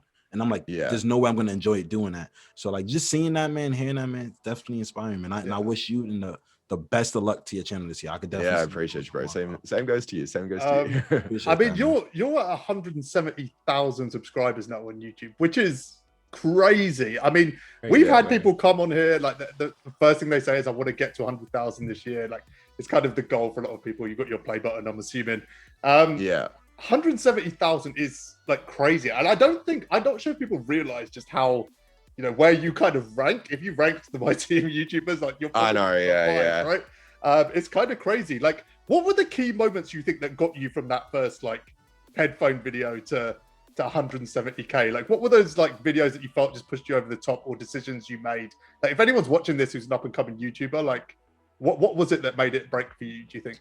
Yeah, so I actually do have a specific point I remember, which is actually really cool to think about. But basically, because I was just posting whatever, literally, like, because I was playing a lot of different games, one day I'd post a FIFA video, the next day I'd post a Call of Duty video. Like, the issue with that is back in that day when you're trying to grow, it's bad to say, but people aren't going to really watch you for you. Like, they're kind of watching you for the content, first of all. So I noticed with my video, I wanted to make, I needed to create myself. Like I needed people to know who I was, like what I was doing and that type of thing. So I actually wagered back in 2K. I don't know, it was ages ago. 2K16, yeah, I think it was 2K16. Right. Just saw Laser when he was doing a lot of 2K content, and I remember at the time he had like 150,000 subscribers and I had 20,000, and I was looking at it going, this is insane. And then from that day I decided I'm just going to be a 2K YouTuber, just because I noticed that I felt like that was a game that I really liked. I loved the NBA. And yeah, I just then focused on one game, and I feel like that's something that is definitely big to do, because like when you get to a certain point, you see a lot of other YouTubers that get big, then they can go to other things because you see that people are actually watching it for them. But when you're kind of coming up, it's sad to say that people are just kind of watching it for your content. Like they're watching the pack openings because they want to see the odds. They're not really watching it because they love you and that type of thing. Like it's kind of a harsh thing to say, but it's very almost get that it's truth though. You gotta build that that following. That's something like a lot of, like when I started and I looked at a lot of tips videos, something they always said is like find a niche, or how you pronounce it. You know what I'm trying to say. It's like you stick to they say you find it and then you stick to it, because like you said, you know, when you get bigger, like for example, Troyden, I'm not sure what game he started on, but he does GTA role play, he does 2K pack openings from time to time. Like, you know what I'm saying? When you're that big, you know, you could kind of branch out because like you said, they're there for you. Yeah. So I definitely agree with that, man. And that's some great advice you're giving, man. You just dropping gems. Yeah. This is priceless. We gotta put a diamond in the thumbnail for Killzamoi. We gotta put a diamond in the thumbnail. I'm gonna do all of this. If I don't hit 100,000 subs tomorrow, I'm gonna be annoyed. Like it's got to play out. Yeah, that's cool, man. That's a really good insight. I got kind of a more, I guess, a question relevant to me. So I watch a lot of streaming on Facebook. You were streaming on Facebook, right, for a while? Yeah. Are you just streaming on YouTube now? What is the deal? Where can we find you? So yeah, basically, like, I got signed to Facebook, and I actually was enjoying it, but the issue with it was I see a lot of these. So you had to hit a specific amount of hours per month for like your contract, because yes, I was assigned to them.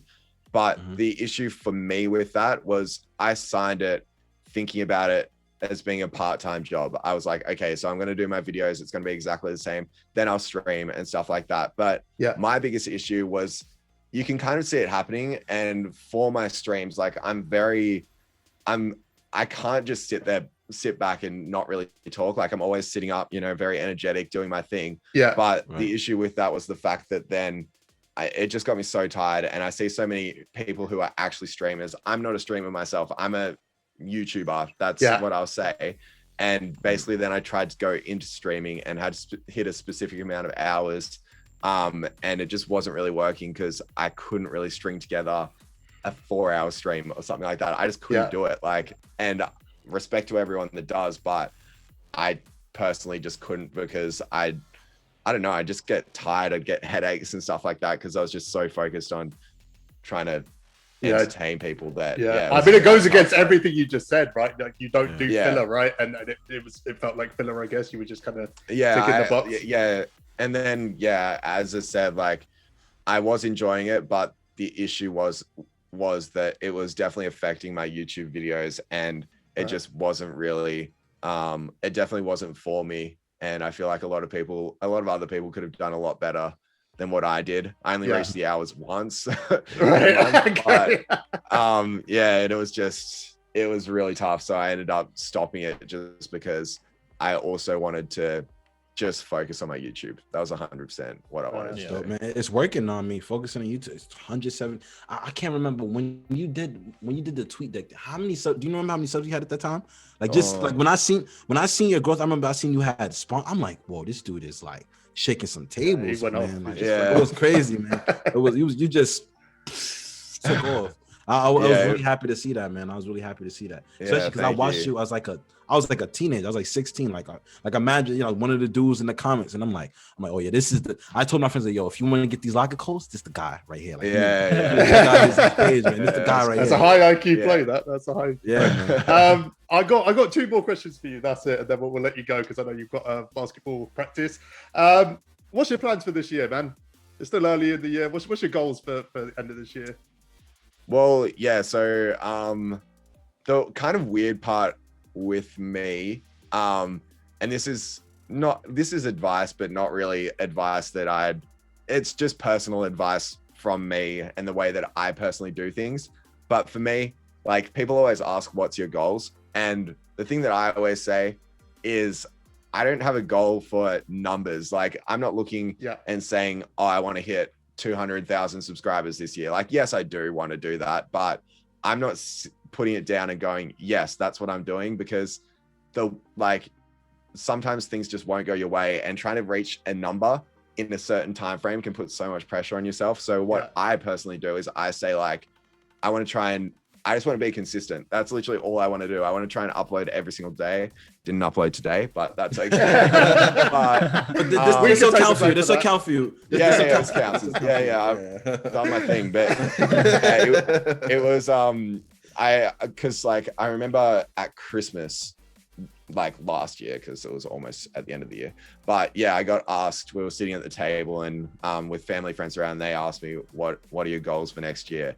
And I literally just said, like, it sounds so dumb, me just saying I want to be consistent, but it's because that's what I want to do. I don't want to say, I want to hit 200K, want to get out this many videos, just because I feel like then you're putting so much pressure on yourself that it makes it kind of hard. But a lot of other people do work really well with that type of motive to hit a certain number in a certain time frame. But for me, I just can't really do that, because then I'll be too focused on yeah, trying to do that rather than create my content the way I want. Your mindset is unreal. Yeah, dude. Like, man. I unreal. never knew. It's great, man. This is some gold. Like, literally everything you've been saying right here, like, it's all been questions I've been asking myself. Cause like I was one of those people. I'm like, okay, like I started a year ago. I'm like, oh, I want 1,000. I'm not even there yet. But I feel like that's like you. Like I feel like it's putting pressure on myself because it's like now it's been a year. I didn't hit that. Now I'm like, all right, am I even doing this the right way? But like you said, being consistent. I feel like that's like a manageable goal and like just at least one a day. I'm gonna challenge myself. I'm gonna call it the Killzamoi challenge. Hey, all right. Challenge myself, man. We're gonna try this, man. How old are you, dude? Now. I just turned 21. Oh my god.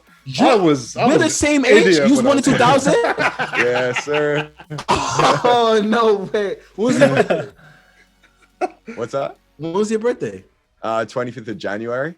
Oh, you just turned 21. That's just ridiculous. Wow, that's crazy. Oh, you're young, man. You got time. Yeah, you got time, man. You doing your thing, bro. You doing your thing. Yeah, no, yeah. I people always find it crazy. Well, especially when I was younger, because my voice was always this deep when I was like, fun fact, my voice was actually deeper when I was 16, but then I actually changed my voice just because I noticed that like this was how I was used to speak. Like, it's so weird to say, but I'll do it here. It was kind of like, yeah, so I'm just moving this way. Doing this. And then it was just like, you can see how boring that is for entertainment. So then it's not something I put on. Like, this is how I talk all the time. Just a bit of an inside joke. Started putting a bit. Matumbo Josh. I don't know if you caught the episode with JD, but basically Josh's mic broke and he sounded like Matumbo on the interview. Oh, really? That's so good. Oh, man. All right, last question. I don't know if it's a question. I do this sometimes. I say something, it's not really a question. My favorite moment of all your videos is when you streamed drunk, like you were smashed. Like you were smashed, and then you clipped it into a video. I just want to see one episode. Oh yeah. I want to see one episode of LaMelo's Legacy where you're just like battered. Well, yeah, the reason I didn't upload today was because, anyway, yeah, but yeah, that's something that like, it's actually so funny. Like, I look at it and I used to be a lot worse, but because in Australia it's 2 a.m. where the videos are, obviously that's kind of the time when, you're hanging and doing your thing on, it's Saturday morning, 2 a.m. That's when it is. So if you're going out on Friday night, then I'd always try and make sure I'm back in time and stuff like that to do videos. Yeah. But if I had a bit too much, then sometimes it would be kind of, it was a 1 in 10 chance I get the video out. 1 in 10. And it was really yeah, it was really impressive the way that I was actually able to really impressive the way that I was able to put on a kind of face. But I have clips on my computer of me trying to do a video, and it's bad, but it is pretty funny. It is pretty funny. It's funny. Thank you so much, man. We really, really appreciate you coming on, man. It's been awesome. Like I said, we've been chasing you for a while. I probably watch more of your content than sort of any other YouTuber. I love to see your growth. Cool. This is awesome to see.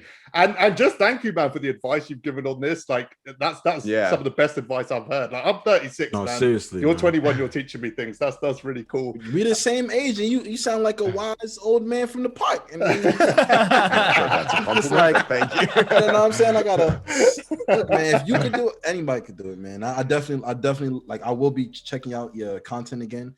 I always loved your content, man. Always loved your content. Yeah, I'm definitely. We'll definitely see some Killa Josh comments in there. You're gonna see some comments today. I'm ready for it. We'll definitely get you on again soon because I've got through like 50% of what I wanted to talk about. So hopefully we'll get you on again. Yeah, it was lots of fun for sure. Awesome, man. Thank you so much, man. We really, really appreciate it. Yeah, no worries. Thanks for having me for sure. All right, guys, that was Killzamoi. He's an absolute legend. He's from the down under, so like, he's been through a lot too. I actually know a lot about like his background that he's told me in person. So like hearing his story, his mindset didn't really surprise me at all. Like, that's just kind of who I knew he was. Like, he's an awesome dude, man. Like, and just I love his mentality so much. A lot of that I needed to hear as well. And I'm sure we all did. Even the viewers, anyone who's trying to become a YouTuber, listen to that advice. It was amazing. Yeah, I mean, it was just a great interview as well, right? Like, you know, he just touched on so many things, like just so many things. I love the way he just kind of carried the conversation. He was just, he had things he wanted to say and he said it, right? Like, and that's really cool. That's always the best way this goes. Like that was awesome. All right. What's crazy is like his age, you know, he's so mature for his age. And yeah. As me saying that, me and him are literally the same age, not the same exact age, but we were born in the same year. And what he's accomplished and all that he's done at his age is so inspiring, man. I'm not even gonna lie, so inspiring. Yeah, definitely we a real had humble Ty on dude as well. on He's earth, just turned 21. Ty, as well, yeah, right? Ty, These guys are just young killing guns. it. guys, yeah, these young, yeah, bro. Like it's pushing me to like really want to like, cause like I don't care what anybody says. This podcast is one of the best things that's ever happened in 2K history. Whether you guys agree or not, you're gonna like. And I'm not even trying to be It's like true, it's true. anything. Like it's one of the best things. And for me to be a part of this at this age, I could just tell it's gonna instill some really great values in me and the people I'm doing it with. So it's just inspiring, man. Hear that? Getting to meet some successful people in this what we're doing as well. So it's like, you know, networking, man. Some great networking we're doing, bro.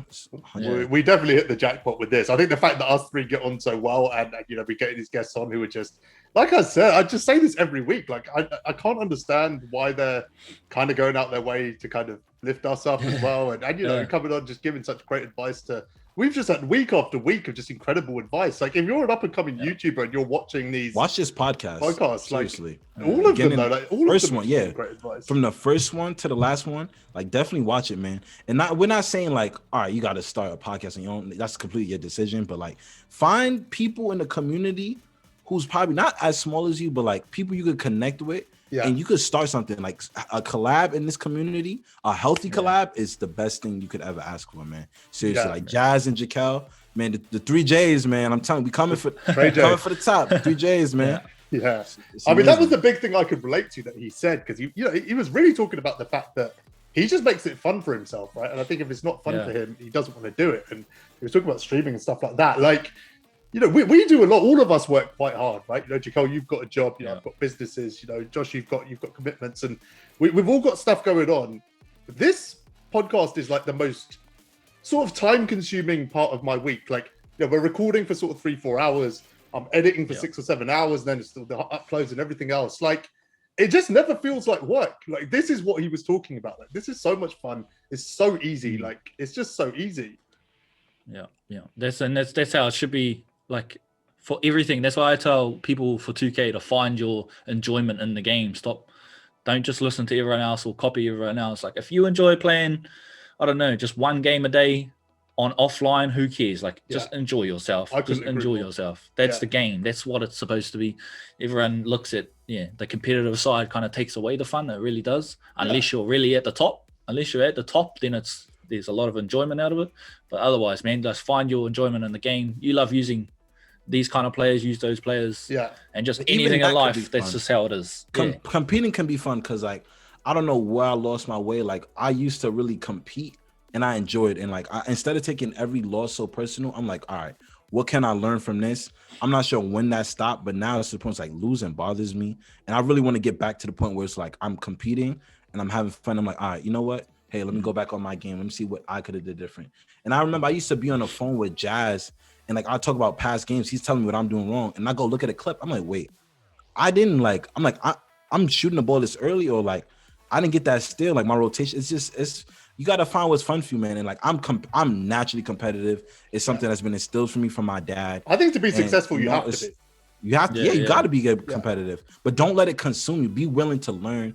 And I think that's probably why I lost my way. Like I was just like, all right, I'm competitive, but like there's nothing else I can learn. Not to say I said that, but like subconsciously I started feeling like that. So maybe now I need to just back to step one and just start the process over again. And you know what I'm saying? Yeah, he definitely got us thinking, didn't he? Yeah, he got us thinking for sure. All right, guys, let's get back to the content. Kevin Garnett or David Robinson? And before you answer, someone sent me messages earlier saying D-Rob is outdated. Not outdated. That's not right. D-Rob isn't the best card in the game anymore. That was the message I got. And then we went back and forth for like 5 minutes. And my response was, yes, he is. He's still the best card in the game. He's still better than KG. No hot zone at the top of the key. Like he's just got issues as a card. He does have issues as a card. That release, that upper is Hassan Whiteside's upper. What for real? Yeah. That's probably why I didn't shoot with him. That's probably why I wasn't shooting. Yeah, I mean against D-Rob, who's got one of the best shots in the game, and D-Rob's bigger, And and it's he's his got a bigger release. player build. And it's literally his release, not like anybody else. It's his release, and it's good. I mean, from stats alone, KG's a better card. But which one are you using? It's D-Rob every time. There's so much more to stats, that matter, really. Player build, their shot, just the way they move. So some players just move differently on the game, and you don't know that until you actually really use them. Yeah. But yeah. I mean, my center, like 90% of the shots I take with my center is at the top of the key, right? Same? Yeah. I'm assuming? Yeah, pretty much. A lot of because of pick and pop too, definitely. To not have a hot zone there is criminal. Like that. That one thing alone makes D-Rob better than. Yeah. You should have hot zone. Like most cards should have every hot zone by now. Really. Yeah. Like, come on, we're getting to that point where it's kind of ruining cards now. That's why you got to nitpick to put a card over another card. Yeah. I mean, it is. Yeah, it's small margins now, isn't it? It's getting to there now. Josh, you ran a gameplay on KG today. What was your thoughts? I mean, he was good, but he was very underwhelming. Like, I mean, I just didn't feel like I was playing with a dark matter card. I feel like when I used D-Rob was the dark matter card and KG was like the opal. Like, I don't know. I just wasn't impressed. I don't know. Maybe I don't know what it was. Like, I just didn't feel that dark matter vibe. I didn't feel like, oh, I can go out here and dominate anybody. Doesn't matter who they put in front of me. Like, if I matched up with D-Rob in that gameplay with Kevin Garnett, I was getting fried. Like, no question. But Pau Gasol will hold his own, right? Hold his own. Hell yeah. Oh, yeah. Hell yeah. KG is like, come on, like you said, top of the key, right? Top of the key. Yeah. That's a problem. Mans don't even have half range and has the audacity to not have a hot zone on the top of the key. What am I seeing, bro? Like, you have the nerve to drop a dark matter who is missing one hot zone? What the hell? Like, Pow's and the most important hot zone for a center. Yeah, right, exactly. Like, you see how Mikhail doesn't have many hot zones, but what does he have a hot zone outside? The top of the freaking key, bro. Yeah. Like, they're just 2K is a joke for that. I'm not gonna lie to you. Yeah, 2K is just a joke for that. Cool. I'm gonna go on one of my crazy tangents now, as I always do at the end of a podcast. I don't know where this came from. I heard someone say it in the last week or so, and I don't know where, but it's stuck in my head. Draft mode on MyTeam. Oh, please. I've said that a few times. I haven't said that for a while though, but because I've said it for so many years. But a draft, like I've played FIFA and Madden's their draft thing, and it's like one of the coolest things in the whole game. Why do they not have it? I don't know. They did have a draft. I can't remember which 2K it was, but it was absolute. I don't know why they added it and then did like a half-assed version. You pretty much just got like current players from like early in the game the whole year for the draft. Really? Oh, geez. So you could, they were never updated versions, and it wasn't the same. Like it was random, but it was like not really. You kind of already knew the cards you were going to get. A draft would be amazing, bro. Because think about how many people never get to use the high. I remember, right? It was like a 5v5 only. Yeah, I used to get. I think it was 3v3. What? I think it was 3v3. Remember, they also had another one. I forgot what 2K was. And like I remember, you remember that it was Hakeem Olajuwon. It was Hakeem Olajuwon on the Raptors. Remember, like they kept giving you that card. Yeah. It was so frustrating. Yeah, man. He was like a gold, and I'm like, what the hell? And I used to sweat, and I'm like, why am I trying so hard? I get nothing from this. Like literally, the prizes. Because the community had asked for the draft for a long time, and then they gave us that, and then the community was like, no, bring back Blacktop. Because it was it was really bad. I mean, if they did it well, it would arguably be the most popular. Just copy FIFA and Madden. Yeah, I mean, everyone else could do it. It's so easy. So are they not doing it because they want you to spend money to have any chance to use these cards? I think so. I think there has to be a reason with like money. Like, because if everyone just got to try them, there'd be so much more people who would never. Because the old Blacktop, I don't even know if you know about that. The old Blacktop, you used to get a random like cards with one of your cards. Right. So you would have the potential to use a card without buying it and then make your decision.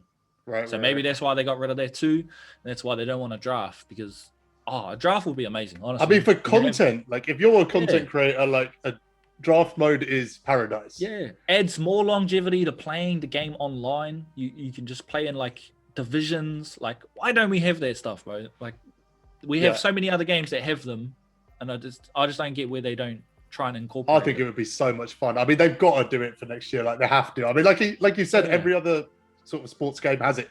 It's just part of the culture. It's part of the game. It's so fun. Yeah, it's so fun. Yeah. There really is cards you just will not use, and that you're kind of forced to use if you want to play the game mode. So you just will use them. So cool. It is such a cool, and it's been around for years. That's what I don't understand. It's not like it's new. You know what I mean? They got to implement it. They've had time to implement something like that. Hopefully, that's one of the big things they got planned for next year. But I'm not gonna get excited for it. Hopefully they do introduce that at some point. I think it's a no-brainer for them. That's an instant win for them. I mean, outside of financially, it's just a win for everyone. So hopefully they do that, and I think maybe the community needs to start speaking about that a little bit more. You know, they are starting to listen, as we've said recently. But let's start bringing that up and try and even think about little things that maybe would make it better for them as well. You know what I mean? Like try and create that actual draft mode being a thing in their mind, because I feel like they've gone away from it since the last one was a complete fail. Fair. I agree. All right, guys, it's end of season now, so we got to do two things. Let's look back at this season and let's predict some stuff for next season. Larry O'Brien award goes to okay, let's do, how do we do this? All right, let's start with your best overall card. Not your favorite card, but what you think is the best card in the game right now, objectively. So, okay, when we say like best card objective, do you mean like in terms of value, performance, and like, or do you just mean like hands down the best, of all of that, no matter who uses them? Yeah, just a combination of all of it. Just the best card in the game. So me, seriously speaking, I got to give that to Malik Sealy, man. Honestly, like I feel like if you missed out on Kawhi, he's the perfect person you want to pick up. And like you said, in terms of value and performance, he may be a 95 overall pink diamond, but he doesn't play like it. I think he plays like close to Opal, 97 Opal. Do you think he's the best card in the... So we've got budget card coming up, personal favorite card, and best pink diamond. And you're going Malik Sealy as the best card in the game. So that's why I asked you, like, in terms of performance and value, bro. No. That's why I asked you, like, but you already know who I think is the best is David Robinson. I just meant for like the value side of it. I think we all agree, D-Rob, right? Yeah. Let's do the that should be universal. That should be universal. Yeah, like, if you don't think that, you just something wrong with you. You trip something wrong. Yeah. The next one was personal favorite card. So you're going with Malik. Yeah, personal favorite. Personal favorite. Malik. 100%. Yeah, I'm struggling on this, but I think I know the answer. Yeah, my personal favorite for this whole season is D'Angelo Russell. Jeez. For me, I didn't even try it. Is he really that good? D'Angelo Russell, he really that good. I'm gonna try. I'll drop 40 on anybody's head with their card. Their card is amazing. You have been doing that. Their card's amazing. Yeah. Okay, I think for me, it's out of two. It's out of Cedric and Donald. Just because I think they're two of the most fun cards to use in the game. If you don't get that Donald name out of this, wait. I'm not gonna lie. I don't know if he just doesn't want to leave the lineup, but I've been on Unlimited with him. I've been greening a lot. Like he's really looking tough. He's been looking tough, bro. I'm not gonna lie. He's been looking tough, bro. He's been looking tough. Genuinely, he's got one of the greenest releases I've ever seen. Seriously, and it's that Derrick Rose release, bro. Seriously, man. Yeah, I mean, just those two are so. When those two cards start cooking in a game, it's just pure entertainment. Like both of them, Cedric's just dunking on his everyone. Animations, like Don O's animations on dunks. If we could play, I will tell you right now. You grab Donald, I'm grabbing Ruby Isaac Bonga, and I'm posting that little boy up. That's what's happening. 75 interior defense. I put postal lockdown on him and rim protect, and I'm sending it down the other way every time. Every time, I guarantee it. I'm sending him back to where he came from. You said I'm gonna crab you green every time. You too big for that. Green every time with Don. Oh man, don't play with my boy. That's baby Derrick Rose. Get Donald out of here. Who was the other player you said? You said Max. Cedric. I'll respect that one. But what about Malik Sealy? Hey, for Malik Sealy, nice. He like a Wish version of Cedric Maxwell. I'm not gonna lie. I'm taking Malik Sealy Hey, over right, 7 Maxwell weeks every later. time. I'm taking Malik Sealy over Maxwell every time. Every time. You're not even close. Have you ran Maxwell yet? Yeah, I've used him before. Play with him and then tell me that. I just said I used him before. I've used him. No, play with him. Run him for a few games. When you get used to it, you know how you like Donald? Yeah. Like I said, Cedric is in that same same league for me. Like they're just so fun to use those two cards. Like it's just crazy. Competitive. Don O holds his own against these bigger point guards. Like Luka thought he was gonna have his way. Don O said, "No, sir." I mean, I'm still starting Luka over Donald. Bro, you said yourself. Hall of Fame clamps, man. Luka gotta go. Either get Hall of Fame. Luka gotta go. I might sell my Luka actually. I genuinely might. I mean, part of the reason I pick up cards is because Jaquel uses them anyway. He's out there running these dated pink diamonds anyway. You got enough MT. If you like Luka that much, you got enough MT. Definitely. What I think you should do: sell Luka and probably try to buy one back with Hall of Fame clamps if you do like him that much. Yeah, I mean, I think I'm just good. I think we got some good point cards coming. I'm waiting on a LaMelo. If I'm honest, that's all I'm waiting for. Yeah, I'm waiting on LaMelo. As soon as that card drops, I'm going to get it. Okay, budget card from this season. He's a lot. Fits the same, category. So budget card is like under 10K, I would say. Under 10K. Yeah. Zach LaVine's Amethyst. Oh my God, he is a limited god, bro. Like in some runner-ups, you may not agree, but no. I think some honorable mentions: Diamond Klay Thompson and Diamond Westbrook. I think Diamond Westbrook was pretty decent, but that Zach LaVine, Jazz, the way he moves, he is OP. Oh, he is something. It's crazy. He is something different, bro. He's scary. If I had to go, Jazz, literally, I'm in a close game in limited, and because I know he has Hall of Fame clutch shooter, I go to him. I'm like, I don't care if you miss, keep shooting it. He makes it. We go into overtime. I still lost, but Zach LaVine had like 40 that game. Like he carried me, man. He's tough. Yeah. Who you got? Mine's easily Ronald. Jamal Murray's dad. Ronald Murray. He is. I don't know how much he worth. I don't know. Jamal Murray's dad. Jamal Murray's dad. That boy. I don't care where he was born. He was amazing because I think he's like 1,000 MT. He must be something like that. 1,000, 2,000. So for value, like he's competing. Let me get him. He's ripping Donald. Like, you know what I mean? I'm 40 on Don. You don't even believe that, you damn. I will put Don all on him full court. He was doing he's so not well. Getting past. He won't even get past Don. Don was ripping him every time. Are you crazy? How dare you? How dare you disrespect the Don, bro? The Don. Flip Murray is killing Donald. No, the Don. He's called the Don for a reason. There's two Dons now. Yeah, there's two Dons.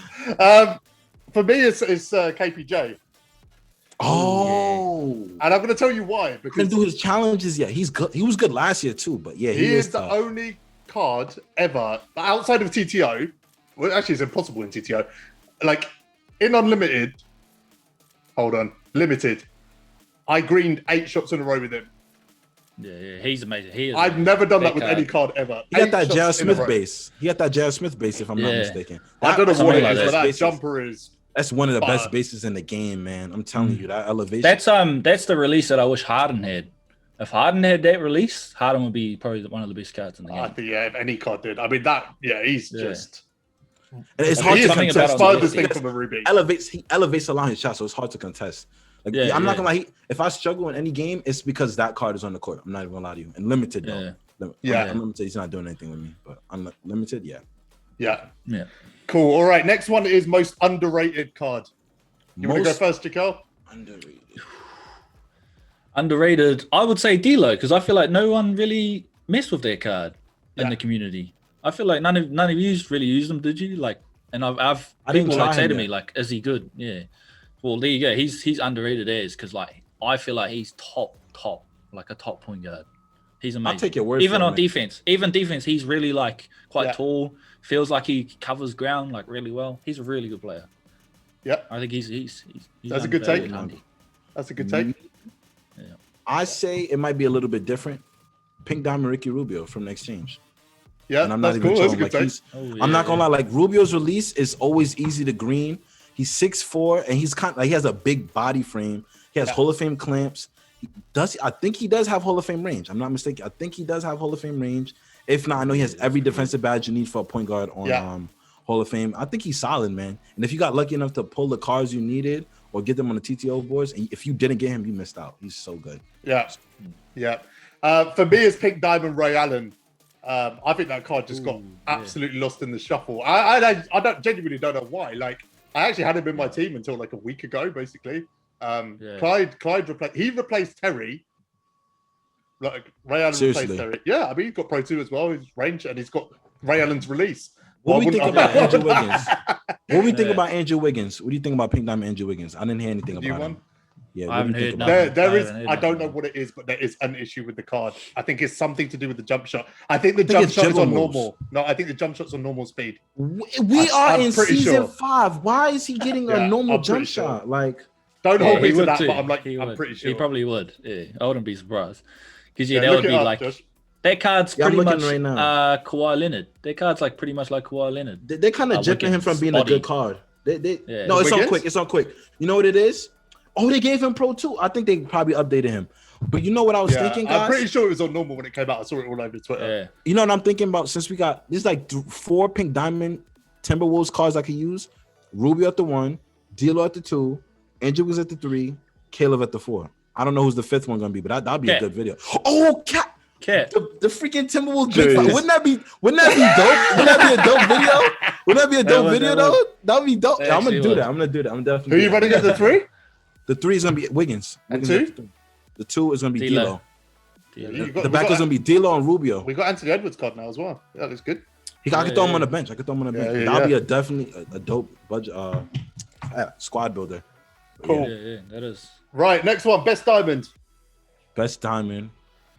Give me a second to think about it. Let me see. This is a tough one. Yeah, it is a tough one because we didn't get like the most OP diamonds. I almost said Rudy Fernandez. Yeah. We all know who I would say if it was like not just this season. Oh, easy. It's Diamond Russell Westbrook. What are you talking about? Oh shoot. Yeah, okay. Diamond Russell Westbrook is a good take. and Clay Thompson. Because he could Pro 2. Yeah, I was gonna say Clay. Yeah, definitely. I mean, he's an opal. He's an opal. Like, you know, Retro dropped some pretty good diamond cards. I mean, diamond cards. Retro dropped some. Yeah, Curry was last. Was one season, and then the first one was Kirilenko. I think Retro's known like that. Tyler Hero as well was nice. I didn't get to use him. Yeah, his shot is money. His shot is money. Yeah, man. Yeah, he was good. Okay, best pink diamond. So you've kind of answered this, I guess. Have you? Josh? I could throw a new answer out there too. But yeah, go on. I could say who would my other pink diamond? I used wait, he's not pink diamond. I'm gonna speed this up, guys. It's Lonzo, right? Oh yeah, for sure. Lonzo's from this season? I think so. From the season. I'm pretty sure he's from the season. Oh shit. Yeah, I actually can't remember now. No, Lonzo's from the season before. Remember, it was right. Yeah, qualifiers came. 100%. Yeah, from last season. Yeah. He doesn't really feel like that long ago. Yeah, that's actually longevity right there. Yeah, he is over 5 weeks old. That's crazy. That's longevity, he's tough, man. I mean, if I wish he was this pink.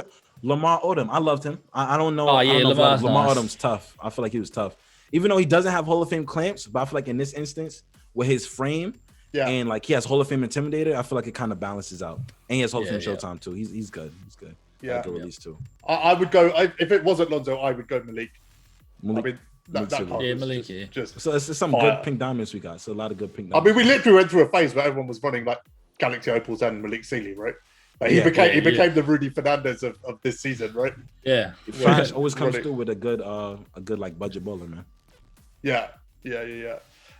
Opal is pointless. Should we do best Opal outside of D-Rob? Yeah, for sure. What do we say? Best Opal. Man, we haven't even touched Dark Matter. That's crazy. That's going to be a short list. Yeah. 4 cards. I'd like to know who you guys think is actually the best Dark Matter. That's actually a good one. I don't know. I've only used I'd go with Jordan because of his defense being so like cracked, like his tendencies. I feel like anybody could use him. And not to say anybody can use Zion, but I feel like Jordan, like perfect on-ball defender. He could shoot, get up and down the court, and he's the perfect size for the 2. So I'd go with Jordan personally. For Dark Matter, I'm going D Rose. I just can't stop that card. I can't stop it. It's driving me crazy. It's driving me crazy. Galaxy Opal, guys. Outside of D-Rock, who are we going with? Oh my god, I'm trying to look right now. Okay, so Quantum, do we get any dark? Dirk. Oh, Dirk for me. Dirk Nowitzki is Wait. wow. No, Dirk is Chicken Man. Quantum. Dirk's Chicken Man. Better release than D-Rob, but like Luka. not by Luka. much. It's them two for me. Yeah, Boys. Luka or There's only Dirk. one other I card still in the like Dirk. conversation. Wait. Kevin Durant. Like, let's not forget how Kevin Durant showed up in 250 for both teams. Like, Kevin Durant was looking like the damn best. I'm not gonna lie. Yeah. And he's the was king nice. of straight arms. Yeah, He's nice. he is going for 100K. This has to be a joke. There's no way. Larry Bird is out now.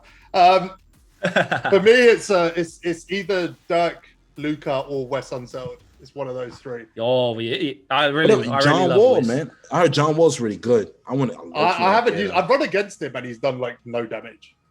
John Wall. What on the Well, defensive I end? try I to- can't get around him, man. I John cannot get around Really? him on defense. He's like he sits like I might get him you call a this week. I screen. think I'll get Oh him man, this week. it's tough. Because he's got real long wingspan. So you're going with Dirk. I'd probably go with Dirk here, just Yeah, because yeah. he was Chicken Man. He really was Chicken Man for the center. You go with KD, Josh? I think I'm gonna go with KD. I never used him, Yeah. but like from what I've seen and when people use, he's really good. Yeah, he's pretty crazy. All right, guys. Last thing to do then. Let's look at next season. So by the time we speak again, we'll know the answers to these questions. Yep. Who are we getting? What rewards are we getting? Kobe. And- Dark yeah, Kobe. I mean, Sam was texting me actually, and I think with them doing this with Shaq, he said he thinks it's confirmed. I'm not sure the correlation, but I think we definitely could get a Kobe. I feel like it's time for new Kobe. yeah, I feel like yeah. it's definitely time for new Kobe. And if you're getting a Garnett card, you definitely got to get like a. Hey, that makes a lot of Kobe. sense. So he's basically talking about the TTO Shaq rewards, right? Today. Yeah, you definitely got to get a Kobe, man. Got to get a Kobe. That would be interesting doubt, if they're yeah. literally setting up a Kobe Shaq partnership. Yeah. I mean, we're getting a Kobe next season, one way or Without another. a doubt. yeah, No, 100%. One way or another. I Point just guard think it's Kobe. such a shame if they don't make it. Though. I hope we get a point guard Kobe with Pro 2. We need a Pro 2 Kobe. Yeah. You already know we're going to get Yeah, he will unlimited have that. rewards. Going to be some Timothy from I don't know where. We already know that. Okay, that's already set in stone. All we know is a But card. that's what's art's gonna crazy. be You know what's black and crazy? white. Last year's 12-0 rewards were actually like players you wouldn't know, like a Glenn Rice, a Rudy Gay, who we had, Larry Bird at one point, Dr. J. It's Jerry I don't know, Lucas. but like Jerry Lucas. I Yeah. don't know. I feel Now like it's about to be someone we don't know again. Like I don't know. I feel like they kind of go back. I don't know. I want somebody I think we can get somebody we know. It would nice. I hope so. I know hope for a so. fact we're getting a 98 overall Andre Killenko Galaxy Opal. I'm not sure Yeah, when we're AK getting. is a home run. There's no way he's like his diamond just became outdated probably like a few weeks ago, if I'm being honest, because like his defense, he didn't have that many Hall of Fame badges, but his defense alone gave him a lot of longevity. So Please we'll make him definitely unlimited. do it. If he's unlimited, I will be so happy. And give him Pro 2. Why don't you? If Paul George could do it, give him Pro 2. You know, they're the same way. Give him a damn Pro 2 base 98. Turn him to Chicken Man. You know what I'm saying? When we had this conversation before this season started, I brought up a card that's missing like an obvious high tier card, and still the case. Still the case. When are we going to get a Galaxy Opal DeMar? Like, I want that card. Yeah, DeMar, yeah. I they're want holding that off. card in my squad. But look, Jazz, if we look at the pattern, you see how we have Brandon Roy? Yeah. DeMar DeRozan's gonna be a Brandon Roy clone, 6 the or team 7. that cloned. So everybody who grinded for Clone of the Brandon clone. Roy, everybody Yeah, who yeah, grinded for that Brandon makes Roy, they're gonna sense. be sick. They're gonna be sick. Yeah.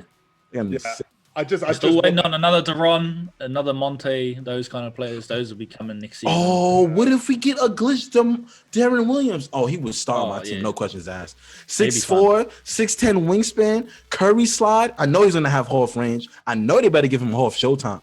Oh, Yeah. y'all getting me excited for content, man. Y'all getting me excited, bro. I just hope that unlimited reward. If you make that 8K, 2K, like I will be over the moon and I'll be pumped. Like then I'll You'll do it in actually 2 I'll be days, grinding. Yeah. I'm gonna be going. I'll be going for that handy. And also, I might quickly, do it too. Yeah.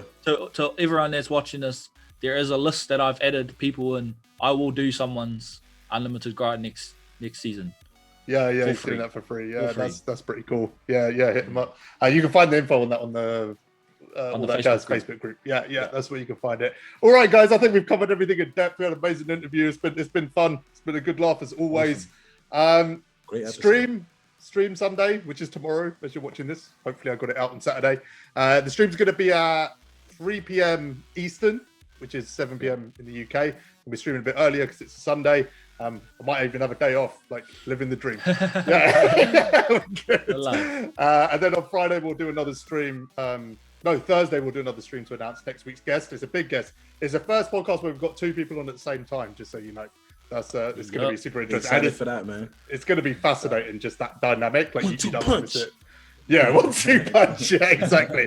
But yeah, guys, as always, like, subscribe, leave a comment, let us know, what you think. Let us know which one of us are wrong. You like to do that.